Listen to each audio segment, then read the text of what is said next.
andro lehibe izy menakavy ny andro androany. Misy pejy vaovao mihitsy sokafana amin'ny boky any an-danitra ho fanamariana amin'izao taon'izao bily zao 50 taona natao hoe taon'izao bily ary mandritra ny taon'izao bily ny anafahana ny gadra sy ny fanandevozana rehetra isaorana ny Andriamanitra zay manafaka ny olona isan'andro san'andro naniraka ny zanany zay nametraka fitokisana tamin'izao mpanompony zao nandritra ny 50 taona nananantsika fahafahana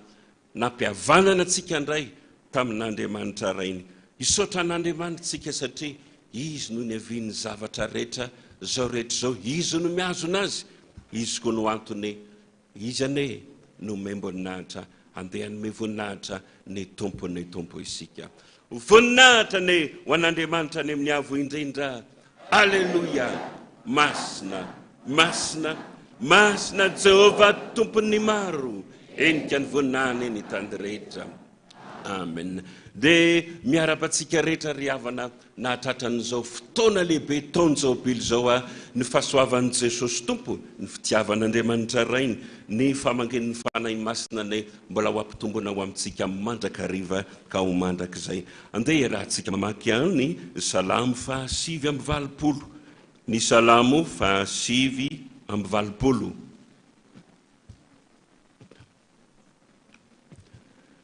Raisika manomboka amin'ny andeniny 20 ka hatramin'ny 5:20 atsiarovantsika ny fitantanan'Andriamanitra n'izao fiangonana zao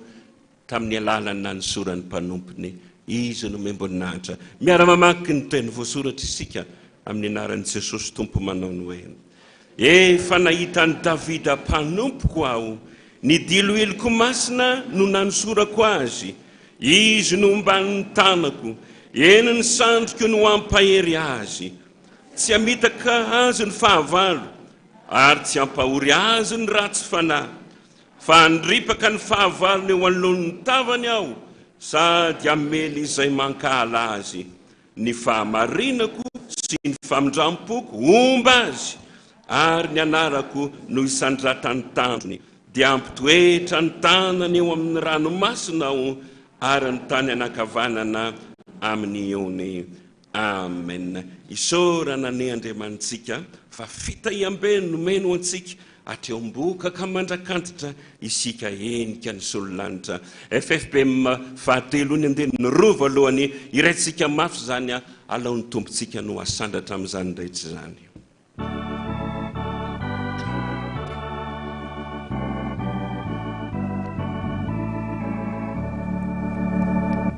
Isaorana yane ande amanitika fafitaiabe nomene uansika ate wambuka kamanda kantita isika sunina smete tapitra nalan'ny areny, tsy mety tapitra nalany ny areny, tsy tafaritra ny sese zay omeny, anay mambata Sifumianana Nueva Sandata Isaiah Yondrika hanome voninahitra ny tompo isika. Jehova tompony maro, ny Andriamanitra rehetra avy fipetraka be voninahitra, tsy misy saina mahatakatra zany fahefanao zany. Solomon tamin'ny voninahiny aza ny tola gaga mihitsy, inona moa ty toerana ity Jehovah lanitra ny lanitra aza tsy omby toerany voninahitra ao fa tanan'olona ihany nametraka ny fandrafetana rehetra teto fa ny mahafaly ny FPV marehetra isak'izay mandingana ny tokoana mbaravarany tranonao mandreny feonao ny hoe ho ao mandrakariva ny masoko sy ny foko misaotra ry tompo ny anasoanay ny hevitry ny masonao mitopy aminay satria lehibe ny Andriamanitray tsara ka tsy misy to azy sady mpanao ny tsara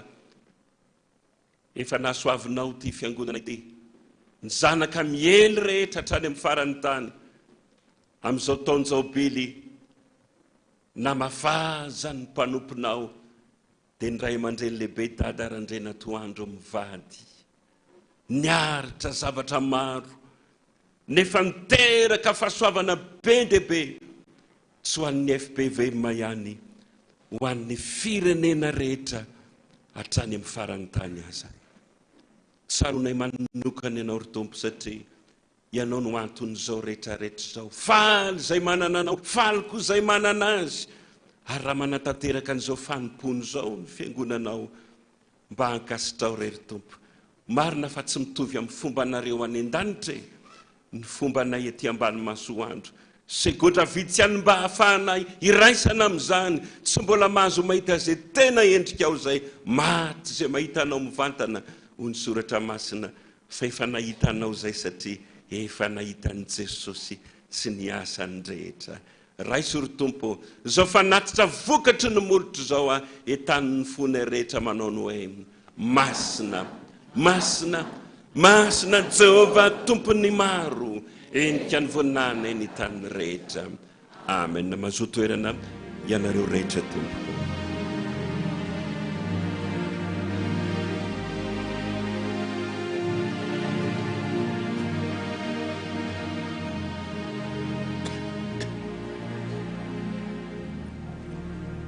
ndeo vakina amintsika avetrany ry havana ny soratra masina zay fototra iorenan'ny finoantsika zany dia hitantsika ao amin'ny boky ny tantara faharoa ny toko fahasivy tantara faharoa toko fahasivy any amin'ny testamenta taloha no ahitantsika an'izany ny amin'ny baiboly tsotra dia ny pejy fahaefatra amby efajato tantara faharoa ny toko fahasivy rehefa hitanareo dia asivo marika kely aloha fa hojerentsika koa ny voasoratra ny Korintianina voalohany ny toko fahadimy ambin'ny folo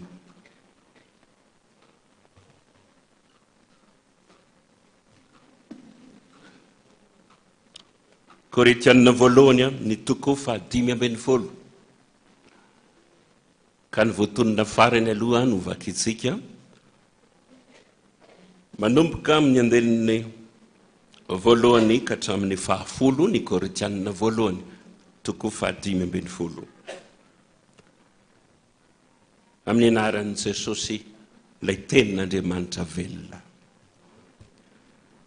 ary ampahafantariko anareo rahalahy ny filazantsara zay nitoriako taminareo sy noraisinareo sady iorenanareo izay amonjainanareo koa raha tananareo tsara arak'izay teny notoriako taminareo raha tsy neny foana ianareo fa natolotro anareo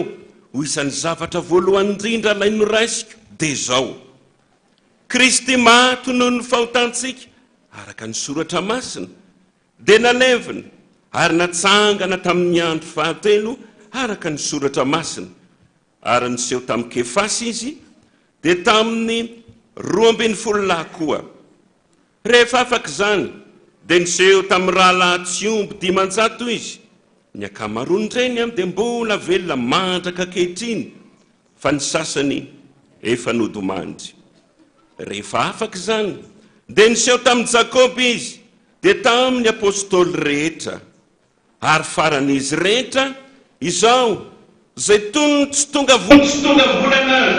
mba nisehony koa fa izao indrindra amin'ny apôstôly ka tsy mendrika atao hoe apôstôly satria efa nanentsika ny fiangonan'Andriamanitra ao fa ny fahasoavan'Andriamanitra no nato zao ahy ary tsy foana ny fahasoavany ato amiko fa efa niasa fatratra mihoatra noho izy rehetra aho nefa tsy izao fa ny fahasoavan'Andriamanitra no niara-ny asa tamiko. Tantara faharoa ny toko fahasivy ny andeniny fahavalo zay ny fantenana ny teny fanevany zao taonjobily zao amin'ny anaran'i Jesosy manao ny hoe isaorana ane Jehovah Andriamanitra ao zay tianao ka nametraka anao tamin'ny seza fiandrianany ho mpanjaka Jehovah Andriamanitra ao fa noho ny fitiavan'Andriamanitra ao ny Israely ampitoetra azy mandrakizay nanaovany anao ho mpanjakany mba hanao fitsarana sy fahamarinana. Amen. Jesosy tongitsika tompony fiainana tonga eto amintsika olo-kovangina. Izy no itory-teny somavelona fa ny ainy no nomeny mba hisolovona 3:30 ny andeniny voalohany any ataontsika mpitsanganana dia ho torina amintsika ny herin'Andriamanitra miara-mitsangantsika tompoko.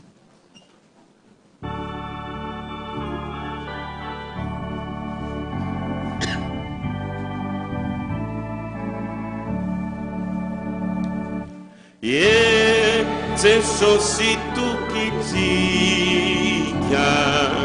tompony fiainana tonga eto amintsika olo fivangana.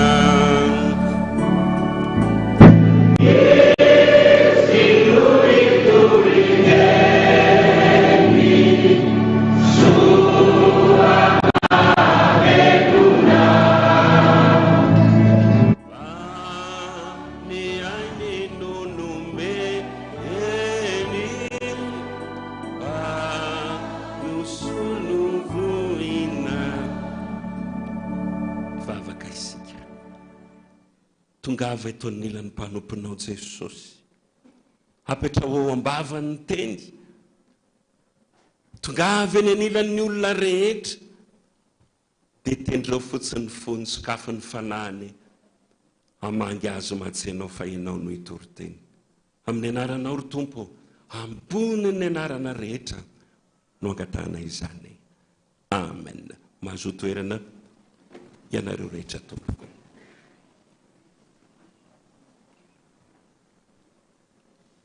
Noho ny amin'ny fotoana zay tsy maintsy fahaizina mora izy menakavy no ameti-pitenana azy mety ho afatra amin'izao fotoan-dehibe atao amin'ny sahan'ny FPVM 50 taona nanom-pona tamin'ny mahampitandrina ndray aman-dreny lehibe mivady efa nisokatra tamin'ny fomba manetriketrika moa zany ny afako omaly ary zao Fotoam-pivavahana iraisany zao iraisan'ny FPVM rehetra hatrany ampitan-dranomasina. Mahagaga reo olona ny fitondran'Andriamanitra an'ity fiangonana ity. Talanjona ranare niakatra tao amin'ny kolisy moa izy mivady afako omaly. Nisy karazana fanadihadiana natao tantara ny fiainany dia ozy tonga saina araka nambarako taminareo tao hoe mahagaga ny fomba fitondran'Andriamanitra n'ity fiangonana ity. Azafady raha mampiasa an'izao voambolan'izao aho, boay kely mpanao baolina tambary tantsaha mahafantatra tsara ny famokaram-bary ny fiadinany io tany mafy eo ny fanetsana zay ketsa afafy ao ny fisasarana amin'ny fijinjana sy fitaomana ny vary nefa mbola sasatra sy miempatanana ndray mbola mitoto ny vary mba hahafotsy ny vary. Boay kely mpamony baolina tambary fahiny vidin'Andriamanitra mony baolina hitondra fanahin'olona be dia be ho any amin'ny fanjakan'Andriamanitra. zany nanaovako hoe magaga ny fitondran'Andriamanitra. Ampiasan'Andriamanitra ny baolina amin'izay n'Andriamanitra fanahan'olona dia gaga ozy dada hoe nanana kambana tao amin'ny kiboneny. Ny zokiny anankiray ngany nandaka baolina nandona ny kibon'ny mamany dada, ny azakaza nahiditra l'hôpitaly. Rehefa nivoaka ny zokiny zany ny fandaharan'Andriamanitra moa tsy azo. Asangana ora vitsy taty aoriana sa andro vitsy taty aoriana zay ozy rasazy mantsin'ny mamany dada zao ny mbola misy ato. Dia ozy le voalaza ny soratra masina eto ny apôstôly Paoly, le tsy tonga volana ay mbola mipetraka tao fa mbola niaritra tao aloha fa misy ampiasan'Andriamanitra azy.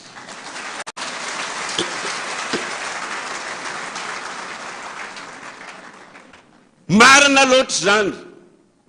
Anaraka ny tantarany izy mivady izy menakavitsika rehefa aveo zay nataoko hoe ohatran'ny famitinana ihany no anjara toroteniko nataony eto. Mpanjakavavy anankiray tany Etopia, mpanjakavavy ny Seba. Rehefa nareny fahendren'ny Solomona mpanjaka, tondra harem-behivava. Aninona? Ieny ny fahendreny zany mpanjaka zany. Lobolana mihitsy ny anao vavy. Mbola tsy niatsasaky ny fandrenesako, ny filazananao kory ry Solomona nyrehako. Fa isorana ny Jehovah Andriamanitra ao, zay tianao ka nametraka anao tamin'ny seza fiandrianana ho mpanjaka. Noho ny fitiavan'Andriamanitra ao ny Israely, ampitoetra azy mandrak'izay ny nanaovany anao ho mpanjakany sy anao fitsarana sy fahamarinana. Entin'Andriamanitra tompoko ny jaintilisa. Tendren'Andriamanitra sy vangin'Andriamanitra ny mpanjaka ny tany, eny fahendrena amin'ny olom-bafidiny, dia nylobolana mihitsy ny mpanjaka vavy. Ny andiny hitatsika hoe ny fahafito. Sambatra lany tandapanao, sambatra lany vahoakanao, mare isan'andro isan'andro ny fahendrena napetraka Andriamanitra tao aminao. Dia ozy aty hoe mafy vao mahataona ny tsopotra vary zany, indraindray andro tany mafy ny trandrahana, miaritra ny atsika, miaritra ny ainandro, endrasana ny vorona mpihinana ny vary, avahavana daholo ny ketsa rehetrarehetra sao dia manimba ny vary, miepaka hatramin'ny tanana mitoto an'izany vary zany. Dia ozy dada mantsy atsika ny fakomalo hoe mbola tianareo fena ve zay na betibetesinay azy nareo na teneninay ohatran'ny marary azy indraindray nefa indraindray koba manafisafy dia nioraka daholo ny tao amin'ny irena fahaefatra tao, mbola tianay foana nareo ary mbola averinay zany ry dada sy mama. Eto anatrehan'Andriamanitra sy zay rehetrarehetra tsy mbola mitsoka tompoko ny fitiavan'ny zanakareo anareo.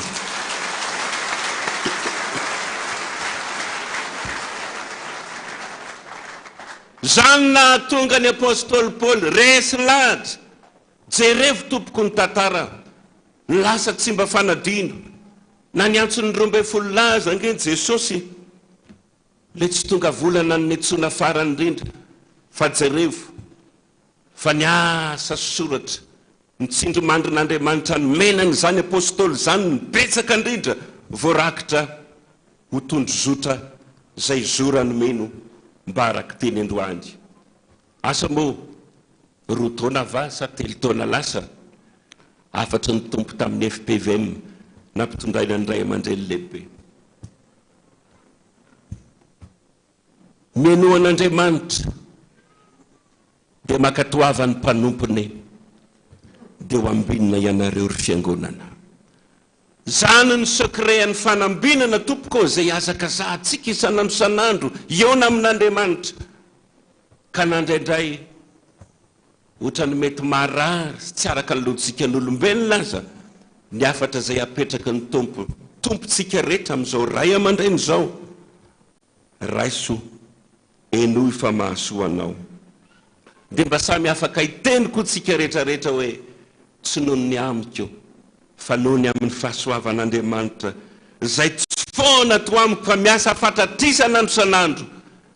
zany no natoy zao any ny fiaretan'izao ray aman-dreny mivady zao 10 taona tompoko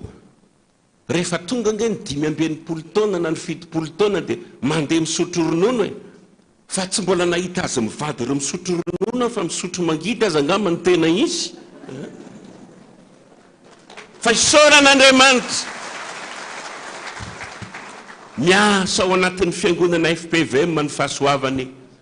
noho ny amin'ny fiaretan'ireo ray aman-drenireo raha mba misy azonao atao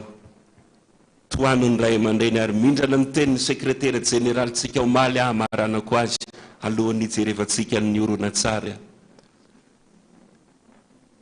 engane mba tsy marina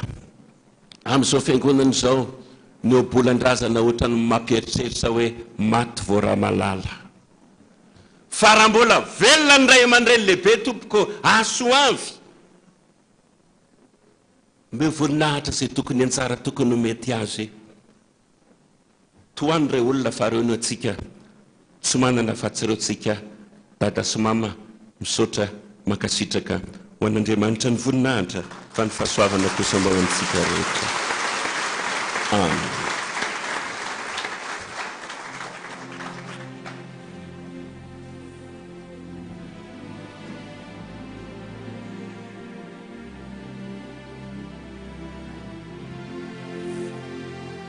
Ny tsiliotsofina moa zay omen'ny présidentin'izao komitin'ny jobily zao araka ny voalaza teny hoe isy oronan-tsary metsika zay mitantara ny lalana nandritran'izay tsy ny 10 taona fotsiny fa efatramin'ny talohan'izany aza ho ampahafantaritsika satria be dia be nareo no nangataka tsy nahitan'izany tamin'ny fandefasana an'izany ny afakomaly ka dia ho arahantsika mandritra ny minitra vitsivitsy maromaro dia mba anoana ny fotsika ny fahitana n'izany lalana be dia be tsy maintsy ny aretan'ny reto ray aman-dreny reto zany ho voninahitry ny tompo amen. Ny ra fa 7 amby 20 amby 700 7 amby 20 amby 700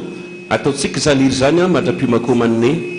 fandefasana an'le oronan-tsara rehefa vonona ny fandefasana nareo amin'ny teknisianina dia ajanontsika nireo hoe tena sambatra sy mahateo ty zay mahaspo madio fisainana fa miara-dalana amin'ny fankatia amin'Andriamanitra fiainana.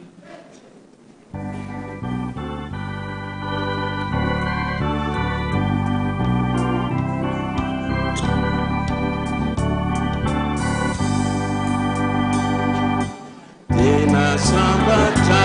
se mateutea izay mahibona difisainana famiara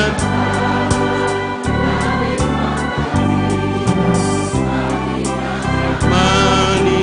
tafiainana masina tukuare ni tumpo anak masina saina pena fana fa fiaina ndani tatukua nusantareniza minosi manasatsika ampananjana tompoko anaraka n'izany oronan-tsara ny fiainany ray aman-drenitsika zany.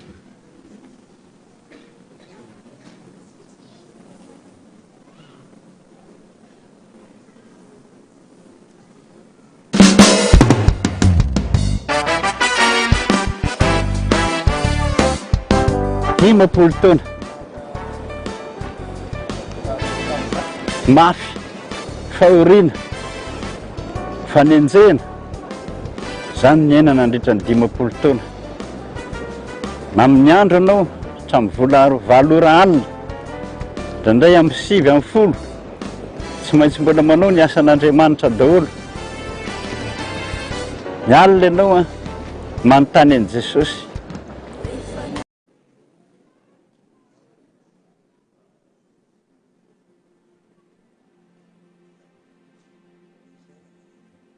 Nety ve ny asa nataoko ho anao Jesosy?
Dimapolo taona mafy fahoriana fanenjena zany ny aina nandritra ny 10 taona amin'ny andro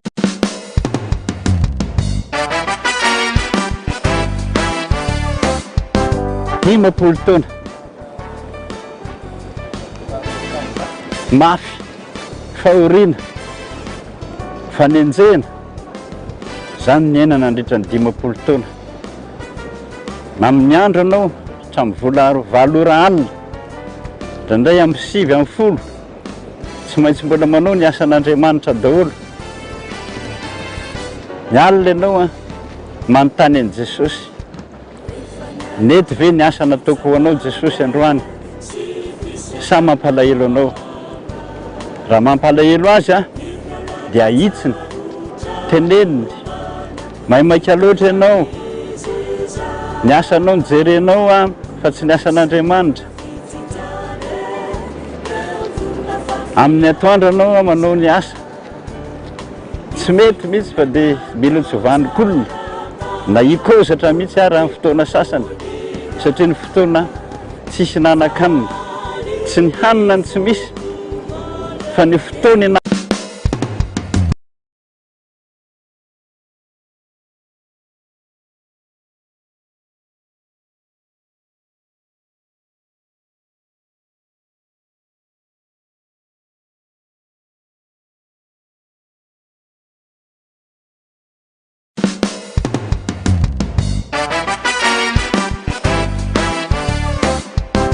dimapolo taona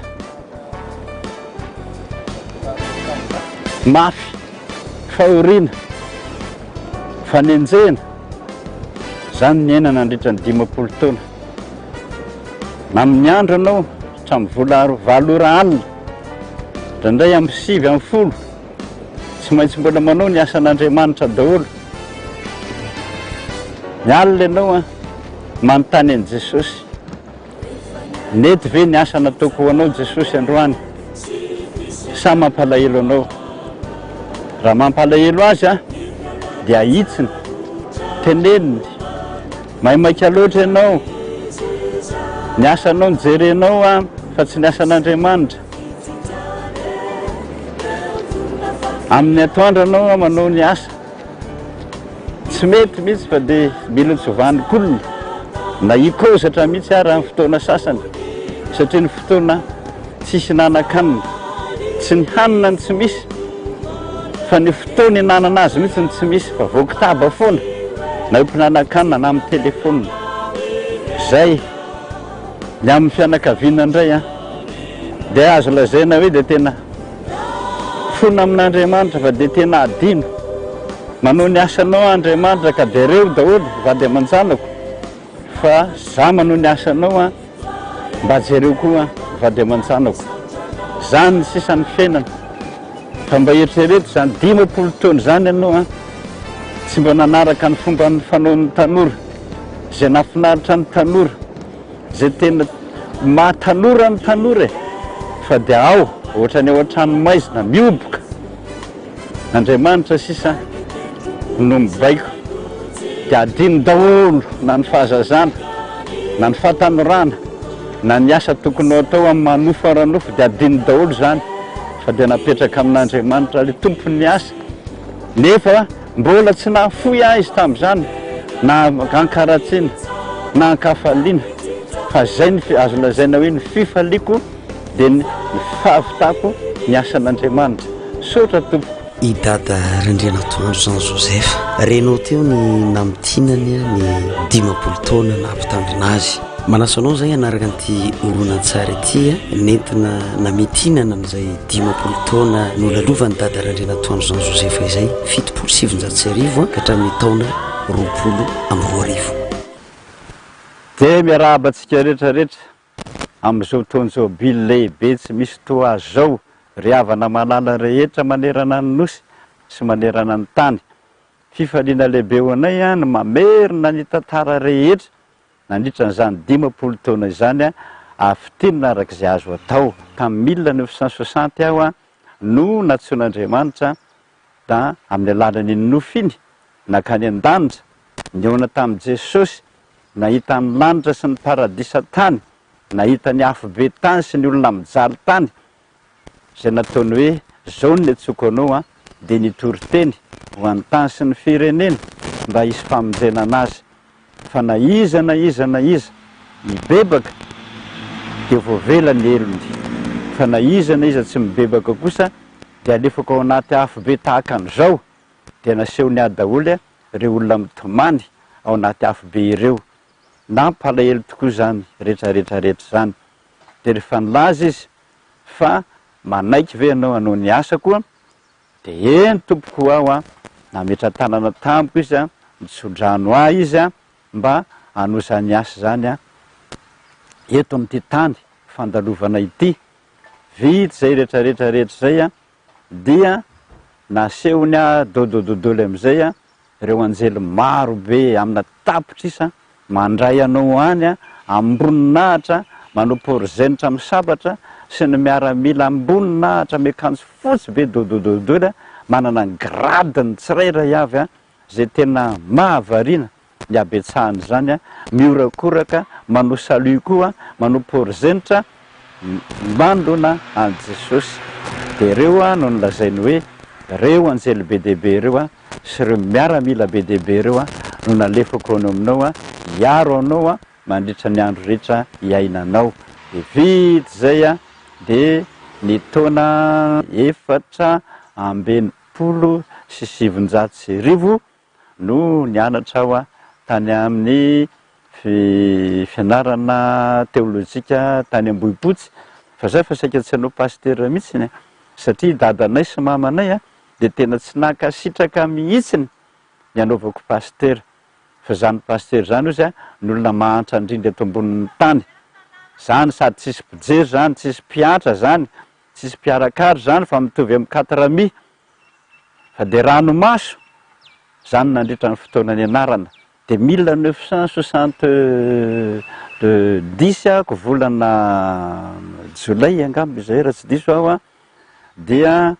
nisy taratasy procès verbal nilaza avy any Ambohidratrimo hoe zany pasteur kely a sady manao aumônier ao amin'ny Rasalamy zany a no tianay sady laninay a atao pasteur eto Ambohidratrimo. Nefa za mbola tsy tany akory, mbola tsy nahita zay Ambohidratrimo akory,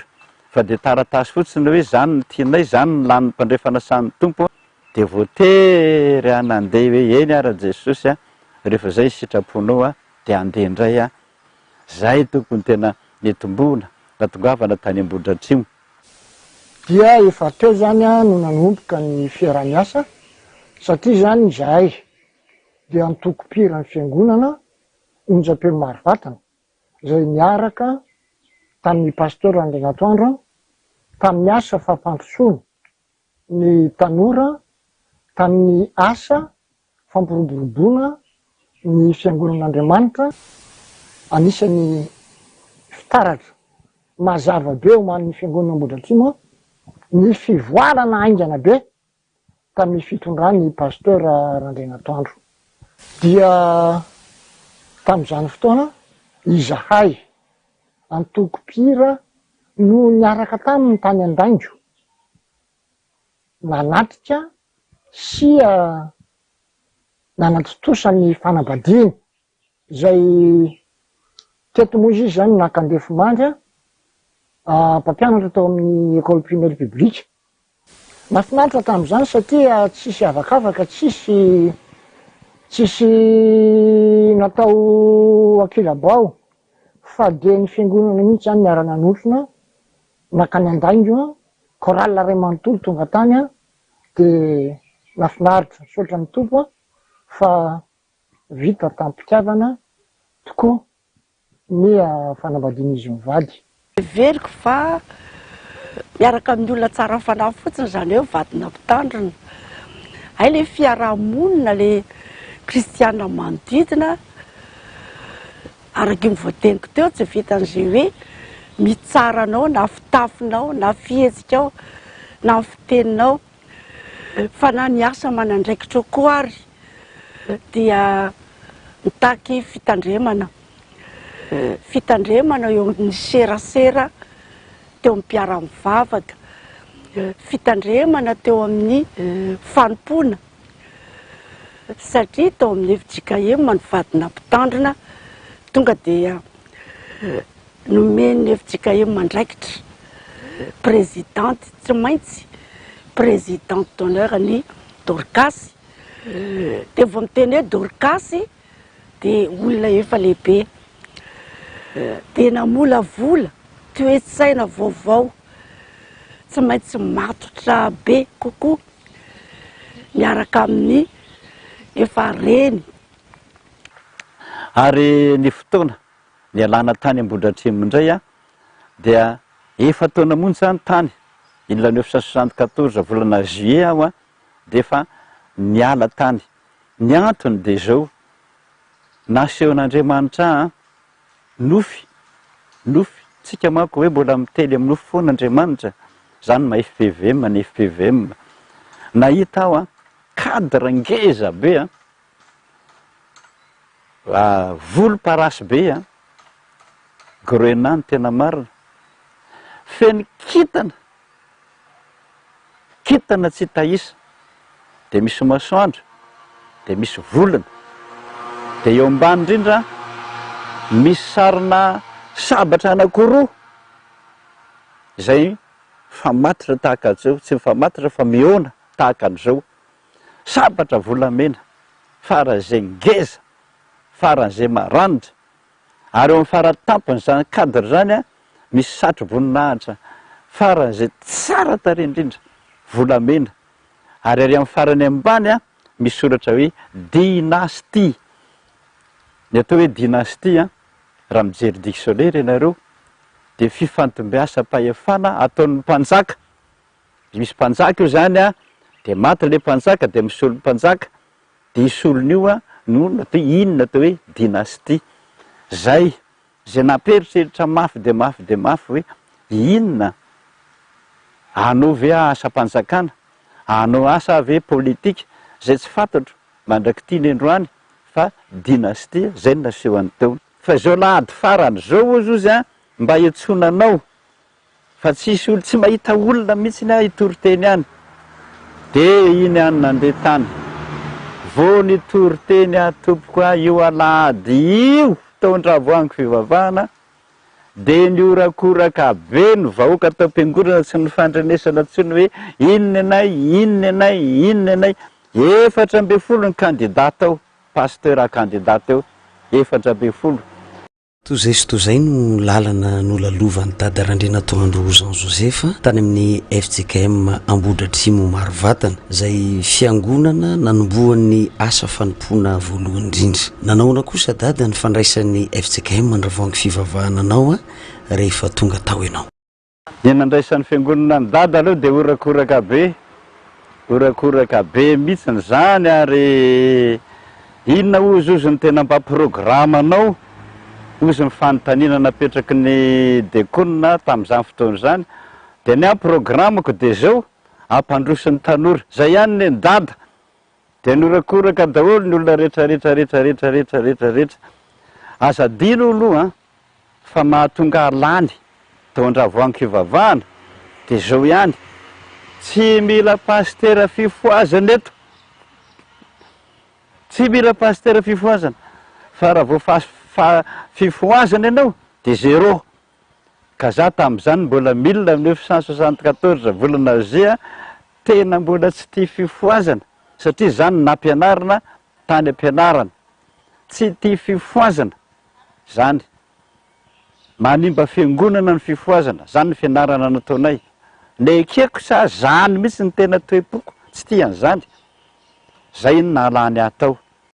dada Randrianatoandro Jen Joseph sy ny asa-pifoazana mba tantarao anay hoe dada ny andohanao tao anatin'izany asa-pifoazana zany ary nanomboanao niara-ny asa tamin'ny fifoazana tobo lehibe manolotrony fa rehefa nanomboka an'izay ny herinandro masina alarobia masina ny ntson'Andriamanitra zay hitanareo koa any amin'ny boky hoe miteny amin'ny nofy Andriamanitra zay nahatongavany tao amiko tao tamin'ny nofy hazo fijaliana ngeza mety 30 cm zany ny tanany 30 cm koa ny fitsanganana mamirapiratra be amin'ny 5 alina tsy nofy zany ny zavatra nampitahotra indrindra teto ambonin'ny tany de lasa nandositra nitsoka nakany amin'ny birao nangovotra tomany vavaka tsy mbola nahita zavatra oatra zany teto ambonin'ny tany vizaka amin'ny 12 alina de natory kanjo le izy vo natory de niova ho Jesosy am'izay le azo fijaliana ary io izy ny teny hoe fantatrao ve no miantso anao eny tompoko jereo ny tanako jereo ny tongotro eny tompoko aninona ho anao asa mpiandry tsy mahavita an'izany io indrindra ny anaranay tany ampianarana manomba fiangonana eo manakitaba fiangonana eo tsy mila an'izany mihitsy ny izy tsy tianao mihitsy ny atsokanao satria io ny mampandrosy fiangonana fady Andriamanitra moa tompoko no miteny an'izany ho aiza moa ianao hoe omeo olona ary ameo famantarana fa omba ianao eny ara ozy rapitso amin'ny efatra isy olona marary voan'ny devoly any zay mbola tsy fantatro mihitsy hatramin'izay ohatran'izy zany voan'ny devoly alefako any aminao any ao metrao tanana izy de ho sitrana tonga ny apitso amin'ny efatra nirava ny mpianatra iny amin'ny gilipinina any amin'ny rasalamy iny le ankizy voan'ny devoly am'izany lohany ambany ny tanany andehanany tongony ambony tonga tao izy netiny ankizy tao satria dekonina tao ny ray aman-dreniny pastera oziny ankizy vonjeo ty roako dododolo ny mpianatra rehetrarehetra izy telo mianaka ihany niditra tao amin'ny birao miodikodoroatra nireny tandrimo reny izy mitongony any ambony bitabitaka sala am'izany zao ve zany Jesosy ny tena hoe voan'ny devoly fa za kosa ho amin'ny mino fa Jesosy Kristy velona avy any Nazareta tamin'le azo fijaliana mazava be zay tonga tao amiko alina za mino fa ianao zay ka dia metra-tanany aminy a Jesosy za tsy mbola mahay an'izany hoe amin'ny anaran'i Jesosy zany tsy nahay an'izany fa le lohany miodikodina reny nataoko hoe tsipaka am'izay le zazavavy eo arinen lahy ozy nisy roatra maty ty marina maty ato amin'ny birony lahy foaty alahy giadry alahy raha zao ny fandehany Jesosy inona ny ataoko raisy ny baiboly de niraisiko le baiboly sokafy de nisokafana vakio izy le feo de tonga de nivakiko ao marika toko 5 io manontolo io a ery amin'ny andiriny faraleako faraparany ary a misy an'le teny hoe ary rehefa nyroany de voly lefa namaloto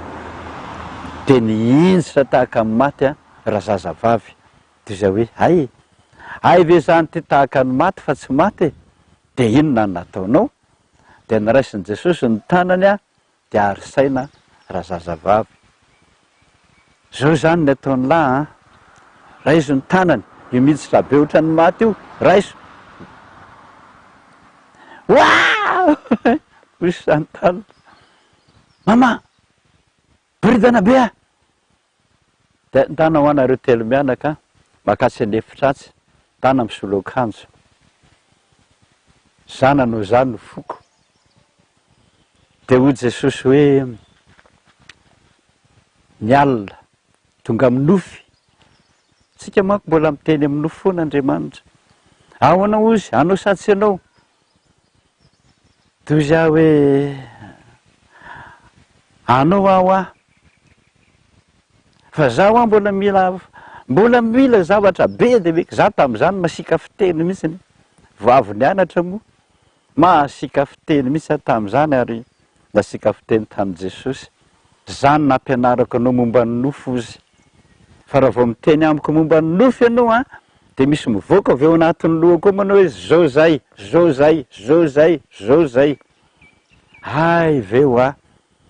ka raha misy problema mozozy menao a amin'ny andro alina de izany a no averiko ao aminao hoe zao lazaina zao lazaina zao lazaina zao lazaina ay ary ahoana indray ny atoandro a fa olona be dehibe nge ny atoandro zay no natonga azy manao hoe maka baiboly ozy izy ianao de araka ny lazaiko taminao tao tonga de sokafy de petao amin'ny tananao fa iny tananao io no entiko a anendry ny teny a ilako azy lazain'ny olona fa tsy ato-piso zany ho a Jesosy fa anjenjeny olona am'izany a raha inao iny zany ozy izy izahako mampanao zany aminao izaho koa no mamemy valiny aminao a de zay nitorohevitra omeko anao a sy ny valiny ataonao amin'ny olona eny ary tompoko zay a ny tombony fifoazana io tam'izany zay tsy mba misy n'izany mianatra zany a tsisy n'izany mianatra zany za ety a mametra tanana dadatora Martin da ery de Flore ery de le edimoly anankiray fa tsy tadidiko le anankiray tsy tadidiko ery sady maka marary tsirairay avy mivavaka eo manomboka amin'ny 5 amin'ny 10 amin'ny 1 ambin'ny 10 amin'ny 12 amin'ny 1 amin'ny 2 amin'ny 3 amin'ny 4 mandohalika za mibebaka za mifona zany mihiraty atao zay ampibebaka an'le olona amin'ny 4 eo a misy rivotra indray mitsoka tahaka an'izany tonga de mioraka le jamba mahiratra alleloia tsangana olemona ny ery tsangana ny ty amiko aty kansera sitrana zany ny fomba atao zany foana raha pitsodray olona 4 marary afaka pitsodray 4 marary ia 4 foana isanandro na andritrany 7 fotoana zay ireo ny asa efa taty elabe tamin'ny 1984 tonga ny lalan'le fijekema hoe tsy mahazo manao fifoazana amin'ny fijekema ianao raha mbola eo amin'ny fijekema any an-tranonao atao na any amin'ny akany fa maloto ny fiangonana tratra nyty fanahy maloto entinao ty maloto ny fiangonana eny aro a zay nandonana varavarana tany amin'leny lava tany amin'ny 67 hektara enina ty tsy laina tsy mila nylala ty tsy mila mpanao mazimaka ty aminay neny lavany eo anytadiaviko fa tsy anao zany baiko neny lava eto fa tsy anao de nitoko zitra teo zay nisy enda de ozy amantsa an'le olona miaraka amiko tsika hoa tsy maintsy miona amin'ny 1 atoandro zany nolazainy Jesosy tamiko ary mitoko zitra eto zay mandrapatonga ny amin'ny 1 paika ny amin'ny 1 voky neny lava tanoa zany a efa ao ve Pasteur Randrianatoandro? Eny tompoko, midira kepoka tsisy natendry reo olona nandrodrokanay otranoko soa teo reo. Faly be izy Pasteur a, faly be mihitsy Jesosy a, am'izao mandray anao eto zao. Mandana nareo rehetrarehetra reo a, misoratra anarana daholo hotokanana any Akarimalaza. Eny tompoko a, fa izao lazaiko anao Pasteur oneny lava amin'ny Pasteur rehetrarehetra eto Madagasikara mpiara-miasa aminao FJKM de anao no alan'indrindra aroroandy miantso am'izay ny amin'ny FJKM fa nga tsisy fifoazany FJKM letsy a misy aiza any manolotrondro zao tanàna kely ay alo zay hoany zay natokavanay tany tompoko a de mipenipenina nakany manolotrondro zay a savana nandeha anokana tany mba anatrika fanokanan'Andriamanitra tany makany Kabone aho a savana dolo ny akanjo rehetrarehetra ary tsy dina ny Kabone matory aho a satria mangatsika be volana o niara-natory tamin'ny par-dessus beako zay tonga ny amin'ny 4 maraina niditra tampoka daholy a reo iraka reo savana amposy norovitina daholy a doublure-n'io par-dessus koa norovitina daholy rehefa mety rampona akanjony rehetrarehetra fa misy taratasy avy any manao hoe ataovy vaky batsilana fa lehilahy miforongo-ody io fa feno ody hatramin'ny col hatramin'ny inona vakio daholy hatrany anaty hatrany amin'ny doublure rehetrarehetra any potika mihitsy le par-dessus ko ny andro mangatsika zay vao nandohalika izy efa da hoe fona Pasteur ay ve tsy marina ity fanasiketananao a avy any Antananarivo ty zany no mampalahelo anay sa de mandray anao zay a mba ho isan'ny namanay am'izay de zao ny teniko zao n'izy rehetso a tsy fantatro zay ho valiny fitsarana androany fa raha ohatra hoa ka tsy tiany manolotronytsika fa mpanao mazy de efa atodio miverina ny tomobile ary azalana mihitsy ny entatsika fa eo koa nareo mandro varo a eo tokotany eo fa aza miala mihitsy fa za ery ambany ery raha ohatra hoa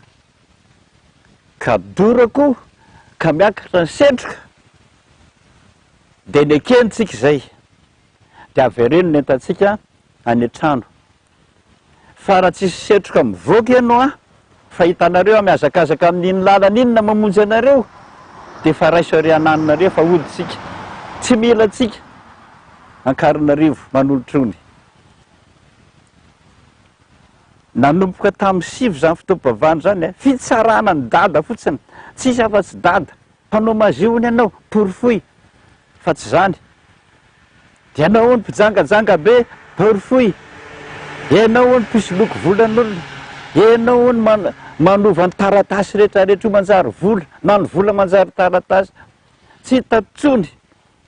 amin'ny 3 mbola tsy nianakaniny zay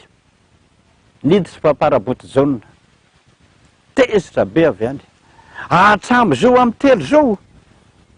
mbola viravirainareo fony olona io tsy sitrapon'Andriamanitra zany tsara ny rahananareo zany nareo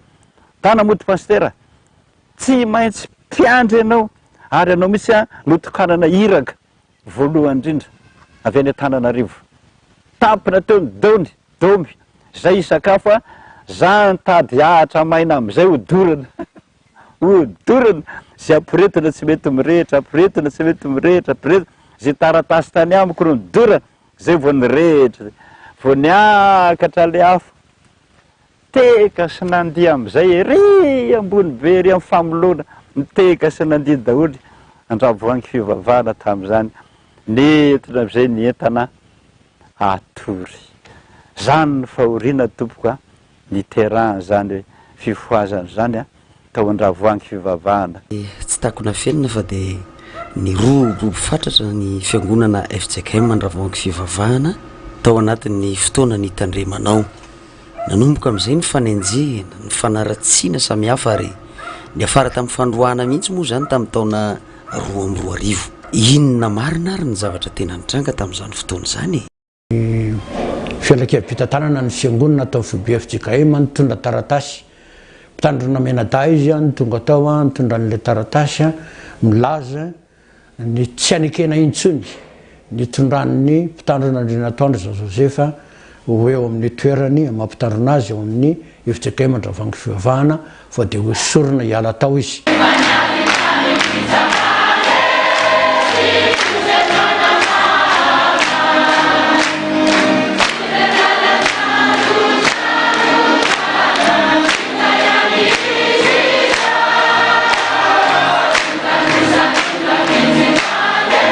Nanomboka teo dia nijoro ny komity mitaky ny famerenana ny dada Randrianatoandro ho aminatin'ny fiangonana satria nanomboka teo zany dia fa nisy ny hoe fanesorana azy tsy tandrina intsony tao andravoangy fivavahana. Dia tonga ny fotoana nisy ny fifanenjehana mafy be tao anatin'ny fiangonana, niditra ny minisitra maromaro tamin'izany fotoana androany, ny ministry ny atitany, ny ministry ny filaminana anatiny, ny foibe FJKM, ireo mpiara-miasa rehetrarehetra taminy velona ny fisamborana voasambotra voalohany dada Randrianatoandro Jen Joseph, Pasteur Sasa, Pasteur Randrianasolo Dieudonné, Andrematomax, Avonel Andriatsilavo, Pasteur Sololalao, dia za sisa no any tavela satria za koa mbola niaraka tamin'ny nametraka ny paikady, niaraka tamin'ireto namana tanora tao anatin'ny firaisan'ny sampana. Raha nysamborona ary zay ireo ma dia teo aloha pasteur dia efa mifampijery zahay dia zao ny teneniny enareo efa tenenina fa tsy mety nareo, enareo efa manomboka matahotra le ray aman-dreny, zany hoe efa traumatisé mihitsy zany, zay ny tena marina mba atsotran'le izy. Dia izy niraisiny anina voalohany natao ankety voalohany dia nadeha teny foana moa ny ankety sy ny namany zany dia nivoaka tao izy dia tena atsemboana tsy atsemboana ary avy natao ankety izy dia izahako no natsona nanaraka maksa intelo ny antsony anarako izy losy dia mahazo atsika ty, zany hoe le ray aman-dreny zany teo dia efa nanomboka mipararetra. Dia avy amin'izay le anankiray niteny tamiko hoe zao aloha nisy pasteur ho zao enao tsy afabela mpanonga-panjakana noho izany go alefa ny atsefa ianao 5 taona ianao ny hoany atao veloma amin'izay ny vady aman-janakao. Tena tora kovotra mihitsy tamin'izay fotoana zay, tsy mbola nahita zany tsefa zany hatramin'izay. Zany hoe le atao zany zay mampalemy moraly ny pasteur mihitsy, nefa nisy an'i Jesosy teo nampahery azy nisy anay komity koa vahoaka an'Andriamanitra rehetrarehetra zay tsy niala taminy zay anisan'ny nafinaritra tena nafinaritra amin'ny pasteur koa dia ty hoe nanao alahady maty zay tao andravoangy fivavahana ary tena tsy nisy olona tonga mihitsy ny taony kosa aloha tsisy faly izy tamin'izay hoe niaraka taminy zany le vahoaka an'Andriamanitra. Zay aloha dia point anankiray efa nahafalifaly azy. Zava-dehibe moa satria izany ray aman-dreny lehibe zany dada Randrianatoandro dia niveritsika fa hoe nitondra atsika ara-panahy anisan'ny fitaovana naomby teo ampelantanan'Andriamanitra namonjena atsika satria izay zao dia ijoroako vavolombelona fa raha tsy niditra ny vavaka mihitsy niaraka taminy tsy toy izao ny fiainana satria efa angamba efa tany amin'izao tontolo zao efa very izay satria efa nilazolazon'ny aretina tamin'izany fotoanandro zany ny tiako tenenina amintsika ary havana dia zao raha te hanorona zavatra tsara ianao tahaka ny nahazo an'ny apôstôly Paoly Silasy ny apôstôly Petera rehefa nilazany marina ny tena miara-panangy dia inona nataon'ny olona tonga dia nigadraina fotsiny zao reo ka ny zavatra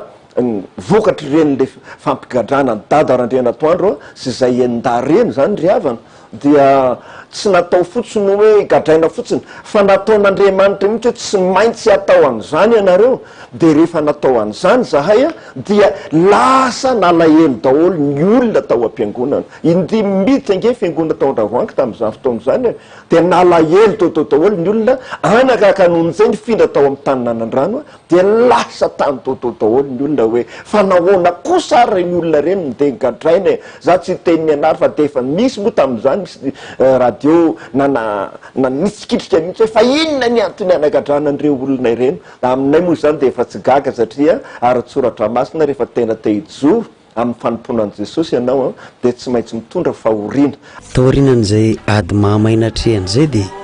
tapitra treo ny fiarahan'ny dada Randrianatoandro Jen Joseph sy ny FJKM satria noroahana tsy ho mpitandrina ny fiangonana andravoangy fivavahana intsony i dada Randrianatoandro Jen Joseph. Ny orona nanomboka teo ihany koa tanànandrano noho ny famangin'Andriamanitra ary nirotra ny vahoaka an'Andriamanitra tamin'ny fitondrana ny anjara birikiny ananganana ilay fiangonan-dehibe vaovao antsoina hoe FPVM na ihany koa fiangonana protestanta vaovao eto Madagasikara. Ireo vahoaka maro be ireo misaotra azy noho ny fitiavany ny risim-pony indrindra fa ny fifaliany manao ny asan'Andriamanitra ka dia ngantsika rehetrarehetra hitondra izao mibavaka mba ho vita soamantsara misaotra tompo. Tonga tentsika ny taona 2020 11 novambra vahoaka izany vahoaka be dehibe mbola tato fotaka sy vato kely ny teto tamin'izany mbola tsisy ninonino vahoaka niditra indroa tsisy nanapohany zany teto amin'ity toerany ity orakorako zany vavaka zany tomany zany ranomaso zany fa tsy maintsy miona amin'Andriamanitra faly amin'Andriamanitra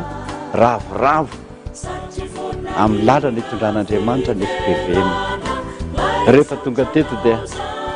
akory amin'izay ny hafanampon'ny olona mitondra ny brika mitondra ny sima mitondra ny vato-kely tsy taitsony fotoana fohy fotsiny dia mbola natao iny tenaran'ity mbola karazana chapiteau mbola riny parachute riny ny tafony ty ambany rina ty tamin'izany fotoana izany fa vahoaka tena vahoaka nanao fotoam-pivavahana indroa zany isan-kerinandro vetivety ny roborobo fatratra ary niparitaka nanerana ny Madagasikara ny zanam-piangonana sy ny vondrom-bavaka FPVM nanomboka teo. Mbola tsy tapitra nefa ny ady sy ny fanenjehana n'izany lehilahin'Andriamanitra izany ka dia ny taona 2020 nakatony fitondram-panjakana ny fiangonana FPVM na ny fiangonana protestanta vaovao eto Madagasikara tamin'izay taona izay. Nandritra sy melony fanakatonana moa dia ny ombom-bavaka hatrany ireo kristianina natao amin'ny FPVM. Ny vavaka ihany hoy ireto mpiangona no afaka manova zavatra ka ampisokatra indray ny fiangonana.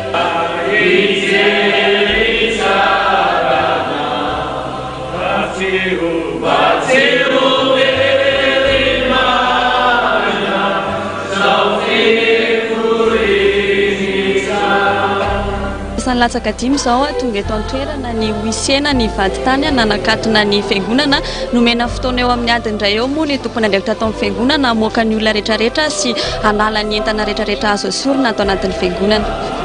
Raha amiko manokana aloha dia tena malahelo satria raha ohatra ka fitezena ampanana atao an'izao mampalahelo tena za tena marary mihitsy ho foko satria za zao olona mpivavaka ato kristianina malahelo ndena zany miangaviako dia mangataka amin'ny filoham-pirenena raha azo atao re lela-paladianao aza idiana fiangonana fatato nanova ny fiainako.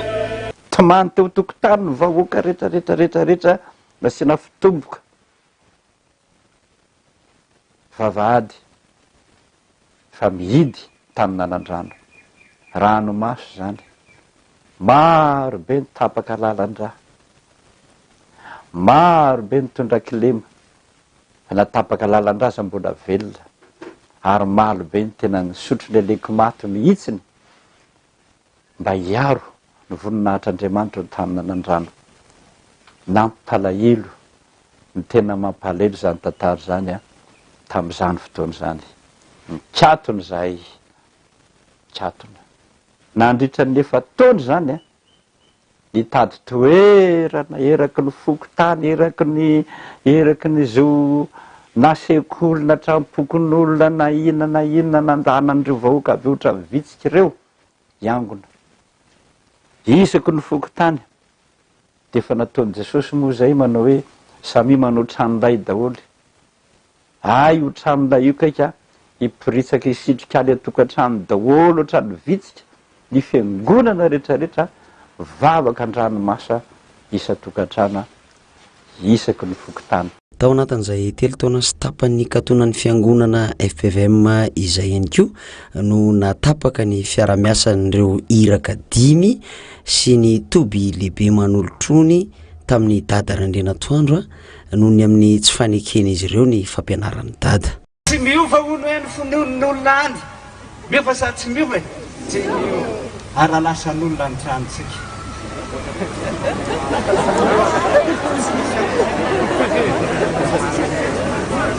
Nanahoana ny fo aloha nanahoana fo narary sa tsangany tana zay nita fa tena narary tanao zao narary tena nitomany mihitsy any an-trano ara misy tapaka lalan-draha nalahelo tena nivokona mihitsy ny tanana hoe tahaka ny tanao totondry nefa le ao ny tomponay nampitony azy ary misaotra nareo rehetra ny foko manontona fa tena olo kendry nanana n'Andriamanitra tokotsika alalao am'izay daholo ny toeranareo fa andohalika tsika salamo fa 700.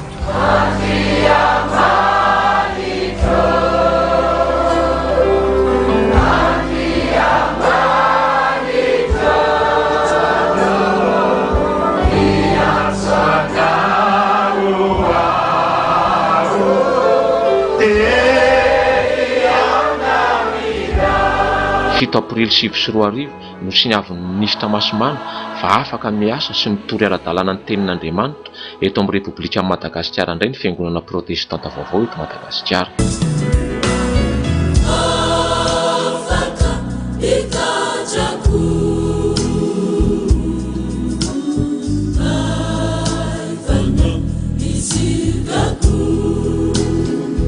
Misotranao nanome an Jesosy Kristy zanakao malalanao